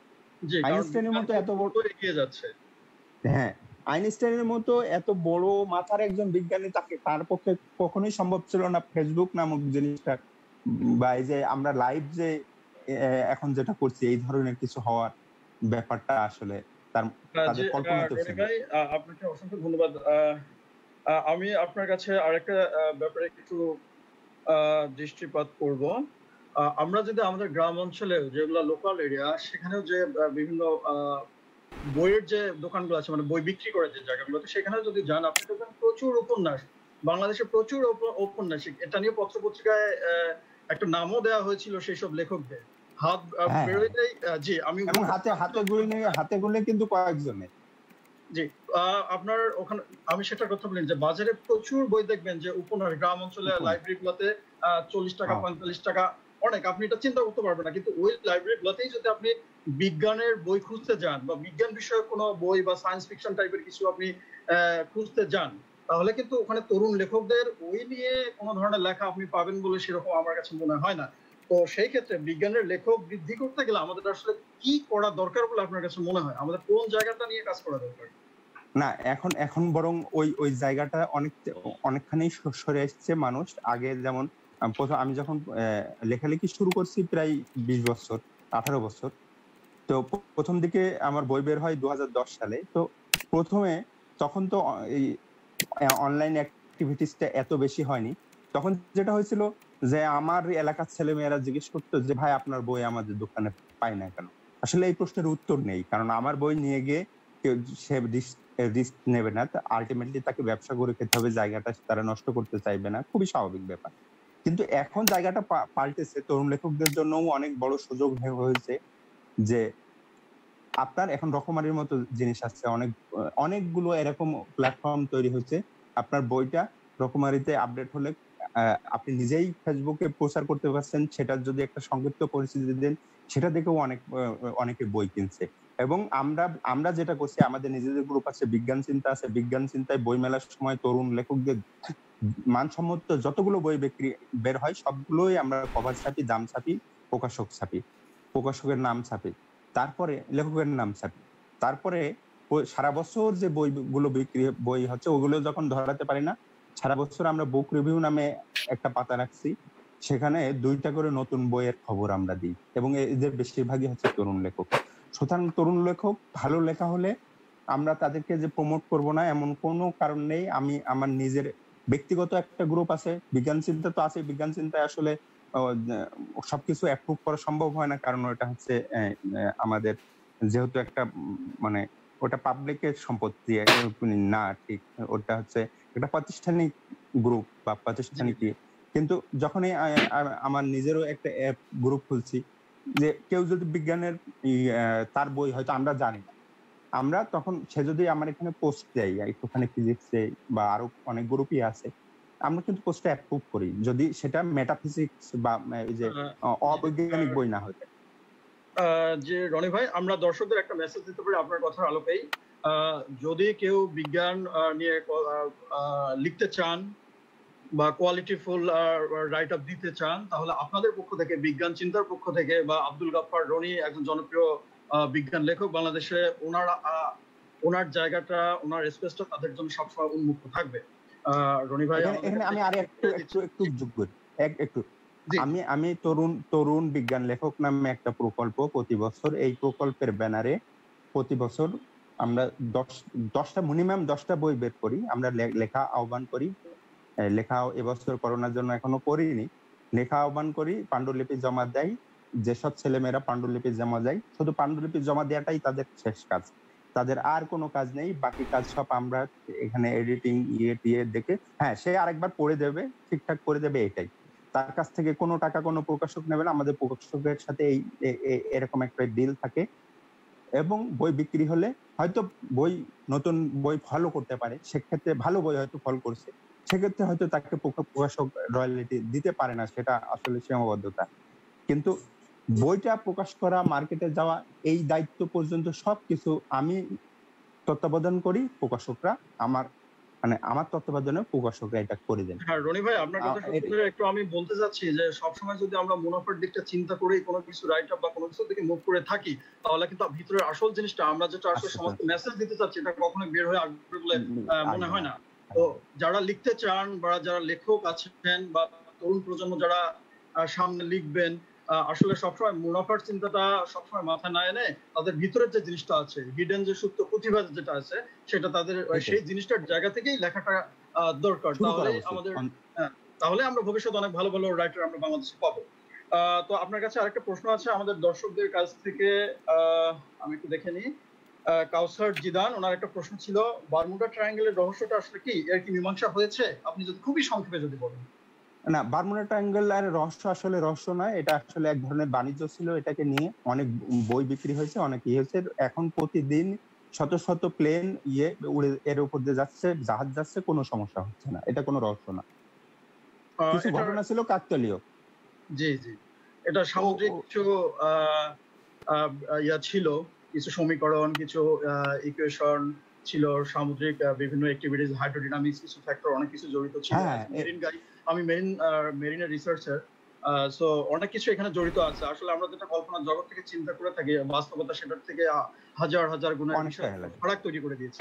যে হয়তোবা আমাদের কাছে ইনফরমেশন গুলা সেইভাবে আমাদের বাংলাদেশে আসে না, বা আমরা ওইভাবে পাই না, কারণ আমাদের বাংলা ইংলিশ থেকে বাংলা ট্রান্সলেশন বা বিজ্ঞান বিষয় যেটা আমরা, না আমাদের দুইটা বইও হয়েছে, যেটা কমপ্লেক্সের জায়গাটা রাইটারের ক্ষেত্রে, ওটা আমাদের আরো সহজ সরলীকরণ ভাষায় উপস্থাপন করলে আমাদের দর্শক যারা তরুণ প্রজন্ম আছে, আমাদের টার্গেট তো একটা প্রজন্মকে তৈরি করা, বিল্ড আপ করা, তারাই এই জিনিসগুলোকে সামনের দিকে নেতৃত্ব দেবে এই বিজ্ঞানের ক্ষেত্রে, গবেষণার ক্ষেত্রে, দেশটাকে এগিয়ে নেওয়ার ক্ষেত্রে। তাদের কাছে যত সহজে আমরা জিনিসগুলো দিতে পারবো, তত সহজে আমাদের দেশের লাভ, আমাদের সবারই লাভ, আমাদের সোসাইটি সবকিছুই উত্তর সামনের দিকে এগিয়ে যাবে। তো আপনার কাছে একটা প্রশ্ন, একটু ভিন্ন একটা দৃষ্টিকোণ থেকে আপনার কাছে একটা প্রশ্ন। আপনি জানেন বাংলাদেশে একটা বিসিএস এর ক্রেজ শুরু হয়ে গেছে, সেটা বিগত 2015 বা 16 সামথিং লাইক দ্যাট। তারপর থেকে একটা বিশাল ক্রেজ বাংলাদেশে, যখন সরকার বিভিন্ন সুযোগ সুবিধা বা স্যালারি বৃদ্ধি করে দিচ্ছে বা বাড়াই দিচ্ছে, তখন থেকে বাংলাদেশে একটা বিশাল ক্রেজ।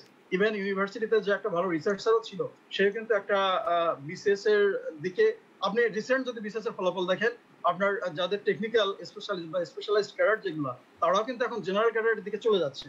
তার মানে যে ছেলেটাকে আমি বুয়েটে এত পরিশ্রম করে, এত মেধা দিয়ে বুয়েটে আসছে, পড়াশোনা করে বের হয়ে গেছে, তার কাজেই ছিল অন্য সেক্টরে কাজ করা, সে ছেলেটা কিন্তু এখন জেনারেল ক্যাডারে চলে যাচ্ছে। বা এই যে একটা ফ্লো তৈরি হয়ে গেছে, এই ফ্লোটাকে আসলে বিসিএস এর প্রতি শিক্ষার্থীদের আকর্ষণ কি ভালো গবেষক বা বিজ্ঞানের প্রতি আগ্রহ কমানোর কারণ বলে আপনার কাছে মনে হয়? এই যে বিসিএস এর অবশ্যই আমরা সবাই বিসিএস এর দিকে ঝুঁকে যাচ্ছি, আমাদের অন্য সেক্টরগুলোর ক্ষেত্রে তখন কি হচ্ছে? আমি এর আগেও একটা প্রোগ্রামে বলেছিলাম যে আমাদের 30 বছর পর্যন্ত সময় থাকে, একটা ছেলে 30 বছর পর্যন্ত ট্রাই করে লড়েই যাচ্ছে একটা সরকারি চাকরির জন্য বা বিসিএস এর জবের জন্য। এখন ওই যে তার ভিতরে একটা গবেষণার একটা হাতে খড়ি যেটা ইউনিভার্সিটি থেকে হওয়ার কথা ছিল, তার ইচ্ছা শক্তি থাকার পরেও কিন্তু সমাজ, পরিবেশ, পরিস্থিতি, বন্ধু বান্ধব সবকিছু মিলে কিন্তু ডাইভার্ট হয়ে যাচ্ছিল সেই সময়টায়। তো এই যে তাদের আসলে আপনার একজন লেখক হিসেবে, বিজ্ঞানের লেখক হিসেবে তাদের প্রতি আগ্রহ কমানোর কারণটা আর কি কি আছে বলে আপনার কাছে মনে হয়? আমাদের এই মাকড়সার জালের মতো আপনি যে জালেই ইয়ে করেন, ওই সেন্টারে যে মাকড়সা বসে আছে সেই মাকড়সার কাছে মেসেজ চলে যাবে, আপনি মাকড়সার জালে যেটা ধরেই টানতে। তা আমাদের দেশে যতগুলো সমস্যা আছে সব সমস্যাগুলো টানতে টানতে যদি আপনি এক জায়গায় যেটাই ধরেই টান দেন একটা জায়গায় এর মিলবে, রুট একটা জায়গায়, সেটা হচ্ছে হাই পপুলেশন। জি, আপনাকে ধন্যবাদ।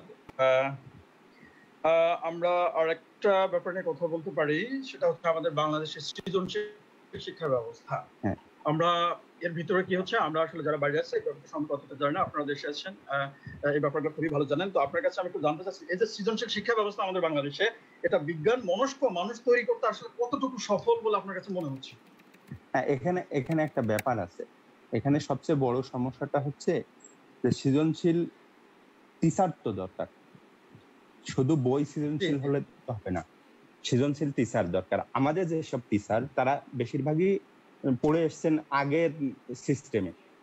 এখন যখনই হয় যে এটা কিভাবে আত্মস্থ করা যায়, শুধু ট্রেনিং দিয়ে সেটার জন্য পর্যাপ্ত ট্রেনিং, আমাদের দেশে ট্রেনিং এর নামে যা হয় সেটা খুবই বাজে অবস্থা। ট্রেনিং এ আমরা দেখি যে বিএড হয় বা অন্য ট্রেনিং এ, সরি আপনি কি শুনতে পাচ্ছেন? আপনাকে আমি শুনতে পাচ্ছি, জি আপনাকে শুনতে পাচ্ছি, আপনি বলুন।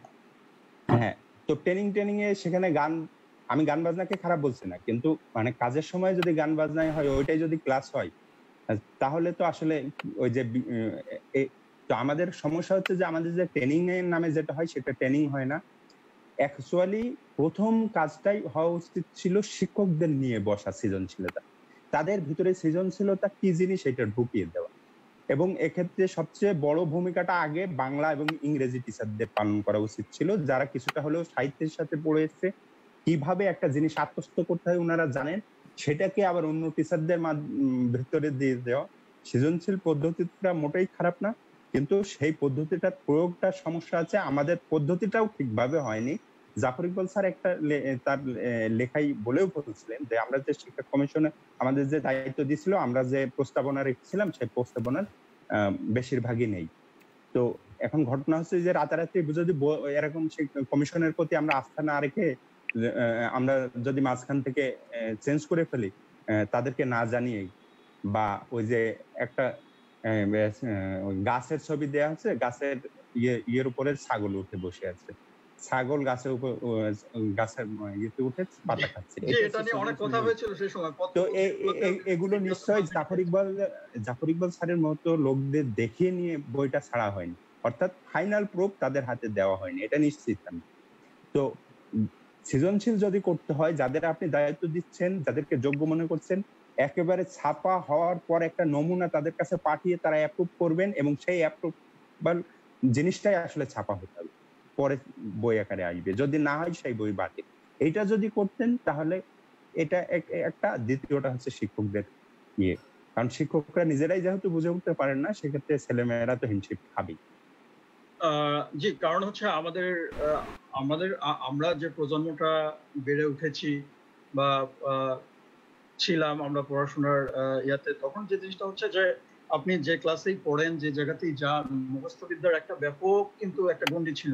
বাজারে এত নোট বই, হ্যান্ড নোট সবকিছু মিলে একটা মুখস্থ বিদ্যা, যে ছেলেটার ভিতরেও ক্রিয়েটিভিটিটা ছিল, সেটাও কিন্তু ওর ওই যে ফ্রি হ্যান্ড রাইটিং লিখবে, সেটাও কিন্তু একটা সময় ছিল না, যে গদবাঁধা কিছু প্রশ্নের উত্তর আমাকে মুখস্থ করতে হচ্ছে, সেটা আমি পরীক্ষার হলে গিয়ে একদম যা শিখে গেছি তাই ভর্তি করে দিচ্ছি। আমি এক্ষেত্রে আরেকটু যোগ করি, এটা যদিও আমি পাইনি, আপনারা পেয়েছেন হয়তো, যেটা 95 সালে বাতিল হয়ে গেল, যে 500 এমসিকিউ পড়লেই পাস করা যেত।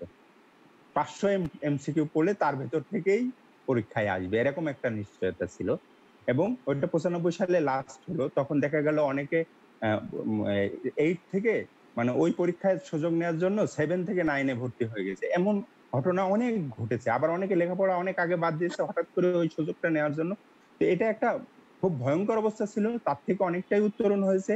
আমার মতে সৃজনশীলতাটাকে আরো ভালোভাবে করা সম্ভব। যেহেতু শুরু হয়েছে, আমি বিশ্বাস করি সময়ের সাথে এটা এই যে ডিজিটাল বাংলাদেশ বলেন, যেটাই বলেন, সেটা একসময় হবেই। এবং মানে আমার পৃথিবীর সাথে তাল মিলিয়ে চলতে হলে এটা আমাদের হবেই, এবং যেভাবে হোক হয়ে যাবে। হয়তো একটু দেরি হবে এই আর কি। আমি আশাবাদী এই বিষয়ে। আমরা সবাই আশাবাদী, কারণ একটা জিনিস শুরু করলে সেই জিনিসটা ফাইনাল সমাপ্তি পর্যন্ত নিতে গেলে একটা দীর্ঘ সময়, দীর্ঘ পরিশ্রম, মেধা, পরিশ্রম অনেক কিছু ব্যাপারগুলোর সাথে জড়িত থাকে। হয়তো আমরাও একটা সময় সবকিছু ওভারকাম করে আমাদের শিক্ষা ব্যবস্থা যেটা বাংলাদেশের আছে আমরা অনেক দূরে এগিয়ে নিতে পারবো, এবং সারা বিশ্বের অন্যান্য উন্নত বিশ্ব যেটা যে ধরনের শিক্ষা ব্যবস্থার সাথে কোপ আপ করা স্টুডেন্টদেরকে আমরাও হয়তো সেই গুলোর সাথে একটা সময় কম্পিট করতে পারবো। আমাদের দর্শকদের একটা প্রশ্ন আছে, ওয়াসিফ আরদিন, বিগ ব্যাং যদি একটি ক্রিয়া হয় তবে এর সমান ও বিপরীত প্রতিক্রিয়া কোনটি? আচ্ছা, বিজ্ঞান যদি ক্রিয়া হয়, সমান ও বিপরীত প্রতিক্রিয়াটা অ্যাকচুয়ালি মানে প্রতিক্রিয়া তো অ্যাকচুয়ালি ফলাফল। তাহলে আপনার প্রতিক্রিয়াটা হওয়া উচিত আমরা যে প্রযুক্তি ব্যবহার করছি, প্রযুক্তির সুযোগ সুবিধাটা নিচ্ছি, সেটা পজিটিভলি। এখন যদি নেগেটিভ বিষয় বল, সেটা আলাদা কথা। জি, আপনাকে ধন্যবাদ। বিশ্ববিদ্যালয়, আমাদের যে বিশ্ববিদ্যালয় যে পড়াশোনার স্ট্যান্ডার্ড মেনটেন করে চলে, আমাদের এই বিশ্ববিদ্যালয়গুলো প্রকৃত মৌলিক গবেষণার বহির্বিশ্বের সাথে প্রতিযোগিতায় কেন পিছিয়ে আছে বলে মনে হয়? আমরা বিভিন্ন প্রশ্নের আলোকে উত্তরটা আমাদের বের হয়ে আসছে, তারপরে আপনাকে আমি বলি স্পেসিফিক কিছু জিনিস যদি আপনি আমাদের পাবলিকলি বা আমাদের দর্শক বা যারা দেখবেন হয়তোবা, কারণ এগুলো বাংলাদেশের কমন ট্রেন্ড, সবাই ব্যাপারগুলো জানে, তারপরেও আমরা এই জিনিসগুলোকে আরো সামনে নিয়ে আসার চেষ্টা। এখানে একটা হিস্ট্রি আছে, আমার মনে হয় এই হিস্ট্রিটা জানা উচিত, তাহলেই পার্থক্যটা বোঝা যাবে। যখন মেঘনাদ সাহা এবং সত্যেন বোস দুজনই কিন্তু ছিলেন, তারপরে ডিএম বসু ছিলেন, মানে দেবেন্দ্র মোহন বসু, ঢাকা বিশ্ববিদ্যালয়ের শিক্ষক হওয়ার দৌড়ে লিডার পদে কাকে নিয়োগ দেওয়া, হ্যাঁ, তখন কিন্তু ঢাকা বিশ্ববিদ্যালয় এই তাদের সিভিটা কাকে কাকে পাঠিয়েছিল, মানে এই নামগুলো অনেকেই কিন্তু জানে না। এগুলোর ভেতরে ছিলেন শোডিঙ্গার, এগুলোর ভেতরে ছিলেন হাইজেনবার্গ, আইনস্টাইন তো সত্যেন বোসকে করছিলেন, তখন কিন্তু সত্যেন বোসের সাথে আইনস্টাইনের তেমন কোনো সম্পর্ক তৈরি হয়নি। হ্যাঁ, এই সমস্ত বিজ্ঞানীদের কাছে এদের সিভি পাঠানো হতো, তাদের কাজের নমুনা পাঠানো হতো, তারপরে এখানে শিক্ষক নিয়োগ দেওয়া হতো। তো তখন বুঝলাম যে তখন ব্রিটিশরা যেহেতু এটা করতো, তাদের পক্ষে সম্ভব ছিল। এখন আমাদের পক্ষে কি সম্ভব না? অবশ্যই সম্ভব, কারণ বাংলাদেশি অনেক বিজ্ঞানী, আপনি নিজেই তো বাইরে আছেন, এমন ধরেন অনেকেই আছেন, আমাদের জাহিদ হাসান সাহেব আছেন, তারপরে ওই যে দীপঙ্কর তালুকদাররা আছেন, আরো সিনিয়ররাও হয়তো আছেন, আমরা জানি না। তো তাদের কাছে আমি যদি বিদেশিদের নাও হয়, যখন জামাল স্যার ছিলেন, জামাল স্যারের মাধ্যমে হকিং এর কাছেও আমরা সিভি গুলো পাঠাতে পারতাম। আমরা তো সেটা করি না, আমরা করি আমাদের পছন্দের লোক, পছন্দের ছাত্রদের এখানে শিক্ষক হিসেবে নিয়োগ দিয়ে দিই। অনেকের হয়তো পিএইচডি নেই, অধ্যাপক হয়ে বসে আছে, এটাও খুবই দৃষ্টিকটু। আবার অনেকে আবার বলে যে ফার্স্ট ক্লাস ফার্স্ট হলো তাকে না নিয়ে তারপরে, আমি এই বিষয়ে বিশ্বাসী না। একজন ফার্স্ট ক্লাস ফার্স্ট হয়নি ঠিক আছে, কিন্তু একজন ফার্স্ট ক্লাসও পায়নি, হয়তো সেকেন্ড ক্লাস পেয়েছে, কিন্তু তার যদি মানে কাজের ইয়েটা অনেক ভালো হয়, সে যদি অনেক ভালো বিজ্ঞান বোঝে, তাকে নিয়োগ দেওয়া যেত, সেক্ষেত্রে তার কাজটা গুরুত্বপূর্ণ হওয়া উচিত, এবং সেটা যাচাই করা উচিত আসলে ওই ধরনের লোকদের হাত দিয়ে।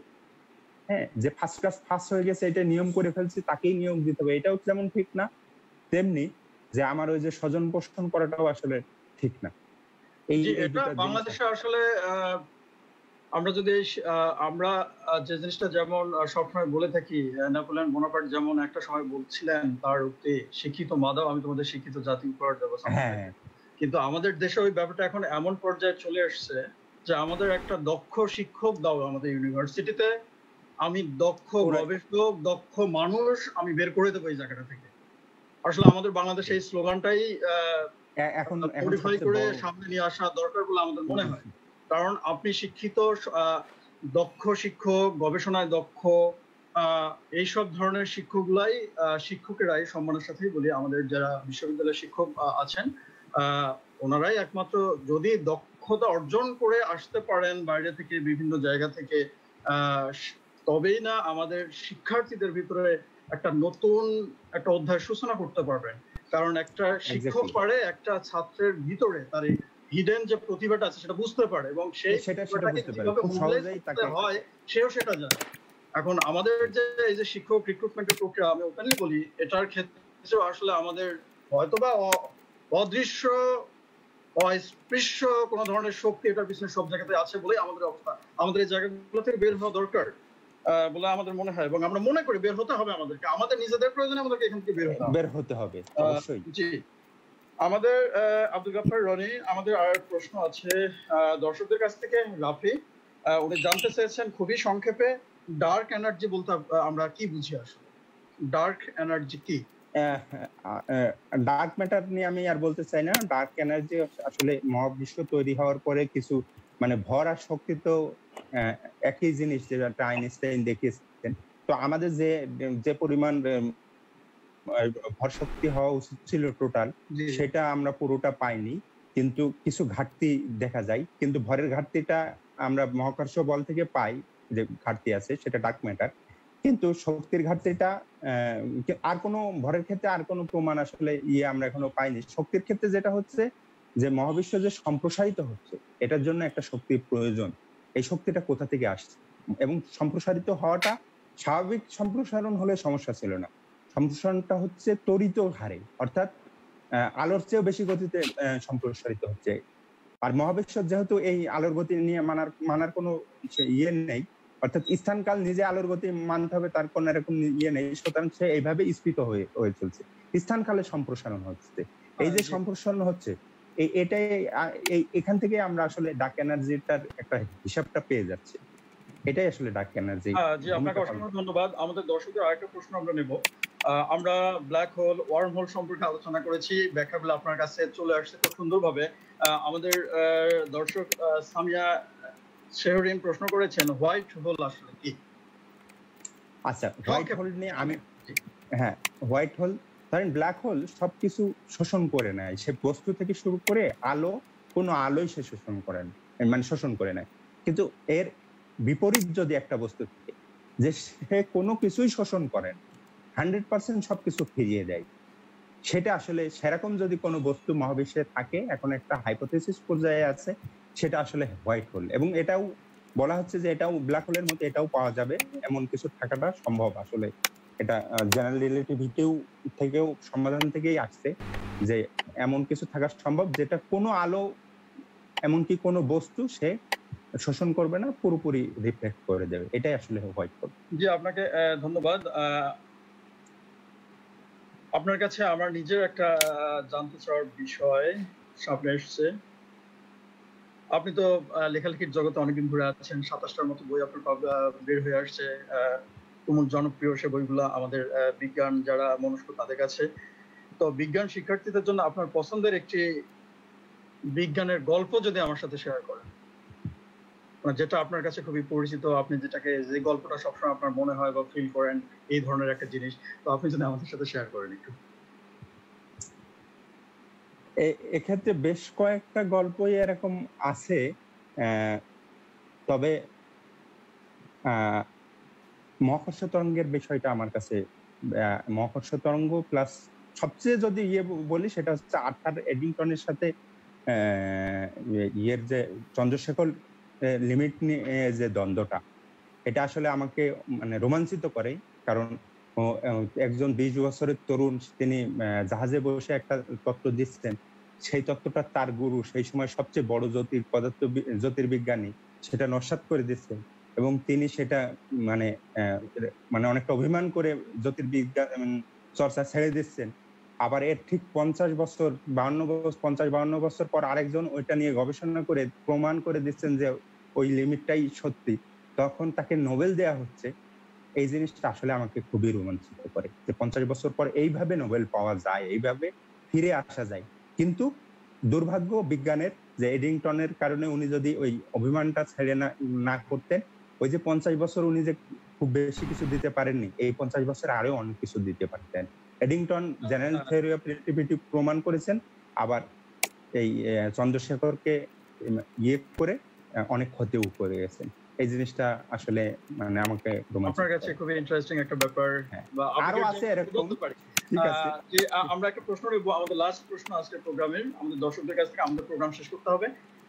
জুই ইসলাম প্রশ্ন করেছেন, নভোচারী আকাশে মারা গেলে কি হবে? নভোচারী আকাশে যদি মারা যায়, তাহলে সে মানে সেখানকার আসলে কোন জায়গায় মারা যাচ্ছে সেটা একটা ফ্যাক্ট। যদি কোনো মানে সেখানে যদি কোনো মহাকর্ষ বল বা অন্য কোনো গ্রহের টান থাকে, তাহলে আস্তে আস্তে সে ওইদিকে যাবে। কিন্তু যদি মহাকর্ষের ওজনহীন অবস্থায় কোথাও পড়ে, সে ওই জায়গায় স্থির হয়ে থাকবে। আর সেখানে পচা গন্ধ হওয়ার কোনো কিছু নেই। এটা মহাকর্ষকে বলি কেন, এমনকি হিমালয়ে যেসব অভিযাত্রীরা মারা গেছেন আজ থেকে 70-100 বছর আগে, তাদের লাশ এখনো গিয়ে পাওয়া যায়। আর মহাবিশ্বে তো এখানে ব্যাকটেরিয়া নেই, কিছু নেই, ওটা একেবারে অবিকৃত অবস্থায় যেভাবে মরবে ওইভাবেই থেকে যাবে। জি, আব্দুল গাফফার রনি, আপনাকে অসংখ্য ধন্যবাদ। আপনার সুন্দর আমাদের দর্শকদের প্রশ্ন এবং আমাদের অনেক কিছু জানতে চাওয়ার বিষয় ছিল আজকে, সেই জিনিসগুলো আমাদের সামনে আপনি তুলে ধরেছেন। হয়তোবা আজকে আমাদের যারা প্রোগ্রামটা দেখছেন তারা অনেক বিজ্ঞানের বিভিন্ন বিষয়, আমাদের বাংলাদেশে কেন বিজ্ঞান পিছিয়ে, বিভিন্ন ধরনের প্রশ্নের উত্তরগুলো আপনারা হয়তো পেয়ে গেছেন। জাস্ট এটা সবেমাত্র শুরু। বাংলাদেশে একটা মেসিভ চেঞ্জ নিয়ে আসা দরকার বিজ্ঞানের ক্ষেত্রে। হয়তোবা যারা এক্ষেত্রে বিজ্ঞানের যারা লেখক আছেন, আমাদের সামনে আছেন খুবই জনপ্রিয় আব্দুল গাফফার রনি, পাশাপাশি আর অন্যান্য যারা আছেন, সবাইকে এগিয়ে আসতে হবে, কারণ বাংলাদেশকে একটা বিজ্ঞান মনস্ক জাতি হিসেবে গড়ে তুলতে হবে যদি আমরা 2014 এর মধ্যে বাংলাদেশকে উন্নত বিশ্বের সাথে কম্পেয়ার করতে যাই বা চাই, তাহলে আমাদেরকে এই কাজটা করতে হবে। জি, আপনি সর্বশেষ আমাদের যারা দর্শক আজকে প্রোগ্রামটা দেখছেন বা যারা ভবিষ্যতে রেকর্ডেড ভার্সনটা দেখবেন, তাদের উদ্দেশ্যে যদি আপনার কিছু বলার থাকে আব্দুল গাফফার রনি। না, এই ধরনের লাইভগুলো আসলে আমি লাইভগুলো আমাকে রোমাঞ্চিত করে। আমি মানে ভাবতেই পারি না, একটা সময় এটা ভাবাই যেত না যে এরকম একটা লাইভ, এরকম একটা ধরে 1 ঘন্টা 2 ঘন্টা ধরে চলা লাইভ বিজ্ঞান নিয়ে কথা বলছি, এবং এটার জন্য, এটা শোনার জন্য অনেক ছেলে মেয়ে লাইভে আছেন, আবার পরে দেখছেন হাজার হাজার ভিউ হচ্ছে। এটা আসলে বাংলাদেশের জন্য, আমি ওই যে শেষ পর্যন্ত আমি আশাবাদী মানুষ, আমি শেষ মুহূর্ত পর্যন্ত আশাবাদী মানুষ। এই যে এই ছেলে মেয়েগুলো যারা বই পড়ছে, যারা বিজ্ঞান নিয়ে প্রশ্ন করছে, তাদের অনেক সময় অবান্তর প্রশ্ন, কিন্তু তারা যে প্রশ্ন করতে শিখছে, তারা কথা বলতে শিখছে, এইটাই আসলে পরিবর্তনের ইঙ্গিত দেয়, যে তাদের এই যে আগ্রহ, তারা লাইভ দেখছে, তাদের এজন্য আমি তাদেরকে ধন্যবাদ জানাই, তাদেরকে সাধুবাদ জানাই। এবং ভবিষ্যতে আমি মনে করি এরাই ভবিষ্যৎ। আমরা যেটা পারিনি, আমাদের পরবর্তী প্রজন্ম আসলে আমাদের সেই স্বপ্নটা পূরণ করবে, এটা আমি আশা করি। আব্দুল গাফফার রনি, আপনাকে অসংখ্য ধন্যবাদ। আমরা অনুষ্ঠানের শুরুতেই বলেছিলাম আজকে যারা আউটস্ট্যান্ডিং কোশ্চেন করবেন তাদেরকে আমরা আপনার লিখিত বই আমরা তাদেরকে উপহার দেব। তো সেই ক্ষেত্রে আমরা অনেকগুলো প্রশ্ন আপনাকে করেছি, সেক্ষেত্রে আপনার কোন প্রশ্নটা আপনার পছন্দ হয়েছে আপনি যদি সেটা বলেন। যারা দর্শকদের কাছ থেকে যে প্রশ্নগুলো আমরা নিয়েছিলাম, আপনার ক্ষেত্রে কোনটাকে আউটস্ট্যান্ডিং কোশ্চেন মনে হয়েছিল, সেক্ষেত্রে আমাদের যারা অ্যাডমিন আছেন তারা পরবর্তীতে ব্যাপারটাকে দেখবেন আর কি। এক্ষেত্রে হোয়াইট হোলের প্রশ্নটাই, মানে যদিও খুব সংক্ষিপ্ত প্রশ্ন, এটাই ছিল, কারণ কিছু প্রশ্ন দার্শনিক ছিল, কিন্তু তারপর আমি হোয়াইট হোলের প্রশ্নটাকে দেব, কারণ হোয়াইট হোল নিয়ে আমাদের দেশে চর্চা হয় না, এটা নিয়ে প্রশ্ন খুব কম হয়, এই জন্যই আমি তাকে বলছি হোয়াইট হোল। জি, আপনাকে ধন্যবাদ। সামিয়া শিরোরিন, আপনি প্রশ্ন করেছিলেন হোয়াইট হোল কি। আমাদের অ্যাডমিন প্যানেল আছেন, ওনারা আপনার পুরস্কার পৌঁছে দেওয়ার যথাযথ ব্যবস্থা গ্রহণ করবেন বলে আমরা আশা করি, এবং আপনি সময় মতো আপনার বই পেয়ে যাবেন। সর্বশেষ যেটা, আমাদের দর্শক শ্রোতা আপনাকে আসলে ওই কবি রবীন্দ্রনাথের যে ছোট গল্পের সংজ্ঞাটা, ওটা বারবার মনে হয় ছেড়ে দিতে চায় না, তারপরে ছেড়ে দিতে হয়। তো সেই জায়গা থেকে সবশেষে আপনি যদি আমাদেরকে আরেকটু বলেন, যেটা আমাদের দর্শকদের জানতে চায়, ভালো বিজ্ঞান বই চেনার উপায় ও লেখার জন্য কোন সিকোয়েন্স অনুযায়ী লেখা উচিত? ভালো বিজ্ঞান বইয়ের সিকোয়েন্সটা আসলে বিজ্ঞান বইয়ের সাথে, মানে যদি আপনি সহজভাবে পাঠকদের কাছে পৌঁছাতে চান বা বিজ্ঞান মনস্ক জাতি তৈরির জন্য উদ্দেশ্য থাকে, তাহলে জনপ্রিয় ধাঁচে যদি বই লিখতে চান, সেক্ষেত্রে সহজ ভাষায় লিখুন, ভাষা যেমন সহজ হবে, তার আরেকটা জিনিস লিখবেন যেন গাইড বইয়ের মতো লেখা না হয়ে যায়। টানা গল্পের আকারে যদি বিজ্ঞান বই মানে জনপ্রিয় বিজ্ঞান বই লেখা হয় তাহলে সেটা ভালো, সেটা খুবই উপকার। কয়েকটা সেগমেন্টে হয়তো ভাগ করা যেতে পারে, কিন্তু ওই সাবহেড দিয়ে এগুলো দিয়ে মাঝখানে ওই যে গাইড বইয়ের মতো অনেকগুলো পয়েন্ট আকারে দিলে এটা খুবই পাঠকদের ইয়ে হয়। আরেকটা হচ্ছে ব্র্যাকেট বিহীন যদি আপনি বই লেখেন, মানে ব্র্যাকেটের বিষয়টাই আপনি লেখার ভিতরেই ইয়ে করে দেবেন। আমার বইগুলোতে দেখবেন সাধারণত আমি এগুলো করি না। আরেকটা হচ্ছে কোনো ইংরেজি শব্দ সাধারণত রাখি না। ইংরেজি শব্দ যদি লিখতে হয় তাহলে সেটা বাংলা বানানে লিখছি, কিন্তু ইংরেজি দেখলেই ওখানে হোঁচট খাই, কারণ পড়তে পড়তে হঠাৎ করে ওই যে গতিটা কমে যায়। তো পাঠককে যদি একেবারে আপনি শেষ মুহূর্ত পর্যন্ত ধরে রাখতে চান একটা আর্টিকেলে, তাহলে এইগুলো মাথায় রাখলে একজন তরুণ লেখক আমি মনে করি অনেক ভালো করবে। জি, আব্দুল গাফফার রনি, আপনাকে অসংখ্য ধন্যবাদ আমাদেরকে আপনার মূল্যবান সময় দেওয়ার জন্য। সম্মানিত দর্শকবৃন্দ, আমরা অনুষ্ঠানের একেবারেই শেষ পর্যায়ে চলে এসেছি। আমি আপনাদেরকে আবারও বলতে চাই, বিজ্ঞান কথন গ্রুপ কর্তৃক আয়োজিত আজকের এই বিজ্ঞান আড্ডায় আমরা বিজ্ঞান বই পাঠক এবং তাদের বিভিন্ন প্রশ্নের আলোকে আমরা উত্তর দেওয়ার চেষ্টা করেছি। আমাদের যিনি গেস্ট ছিলেন আব্দুল গাফফার রনি, সহ সম্পাদক বিজ্ঞান চিন্তা, উনি অনেক সুন্দর সুন্দর ব্যাখ্যা দিয়েছেন আমাদের কাছে। তো সম্মানিত দর্শকবৃন্দ, আমি আপনাদের কাছে অনুরোধ করব যে বিজ্ঞান কথন গ্রুপ, এই গ্রুপটাতে আসলে বিজ্ঞান সমসাময়িক বিভিন্ন বিজ্ঞানের বিষয় অনেক কিছু নিয়ে আলোচনা হয়। আপনারা যত সম্ভব এই গ্রুপটা জয়েন করবেন। এখানে বিজ্ঞান মনস্ক আমাদের বাংলাদেশের যারা ব্যক্তিত্ব তারা এখানে আছেন। আপনারা সরাসরি আপনাদের বিভিন্ন তথ্য ইনফরমেশন এখানে শেয়ার করতে পারবেন। আরো আমি বলে নেই, আব্দুল গাফফার রনি যে কথাটি বলেছিলেন, যারা বিজ্ঞানের রাইটটা করতে চান বা লিখতে চান, সামনে বিজ্ঞান নিয়েই থাকতে চান, তাদের ক্ষেত্রে তাদের দরজা সবসময় ওপেন থাকবে। আপনারা তাদের সাথে যোগাযোগ করবেন এবং ওনারা সব ধরনের সহায়তা আপনাদেরকে করবেন, ওনারা আমাদেরকে বলেছেন। তো সম্মানিত দর্শকবৃন্দ, আমাদের আজকের অনুষ্ঠানটি প্রচারিত হলো বিজ্ঞান Kathan group work school of life page, BCS inception page, BCS inception preliminary group. অনুষ্ঠানটি এই পেজগুলোতে প্রচারিত হলো এবং আপনারা রেকর্ডেড ভার্সনও এটা দেখতে পারবেন সামনে। তো আশা করি আমরা সামনে আবার কোনো একটা দিন বিশেষ কোনো পর্ব নিয়ে আবার আলোচনা করব এই বিজ্ঞানের বিভিন্ন বিষয় নিয়ে। তো সে পর্যন্ত আপনারা ভালো থাকবেন, সুস্থ থাকবেন। আমি আবারও আন্তরিকভাবে ধন্যবাদ জানাচ্ছি আব্দুল গাফফার রনি আমাদেরকে সময় দেওয়ার জন্য। আপনাকেও ধন্যবাদ যারা দেখছেন এবং ভবিষ্যতে দেখবেন। সবাইকেই আমার পক্ষ থেকে শুভেচ্ছা, ভালোবাসা, ধন্যবাদ। আমি রাহান,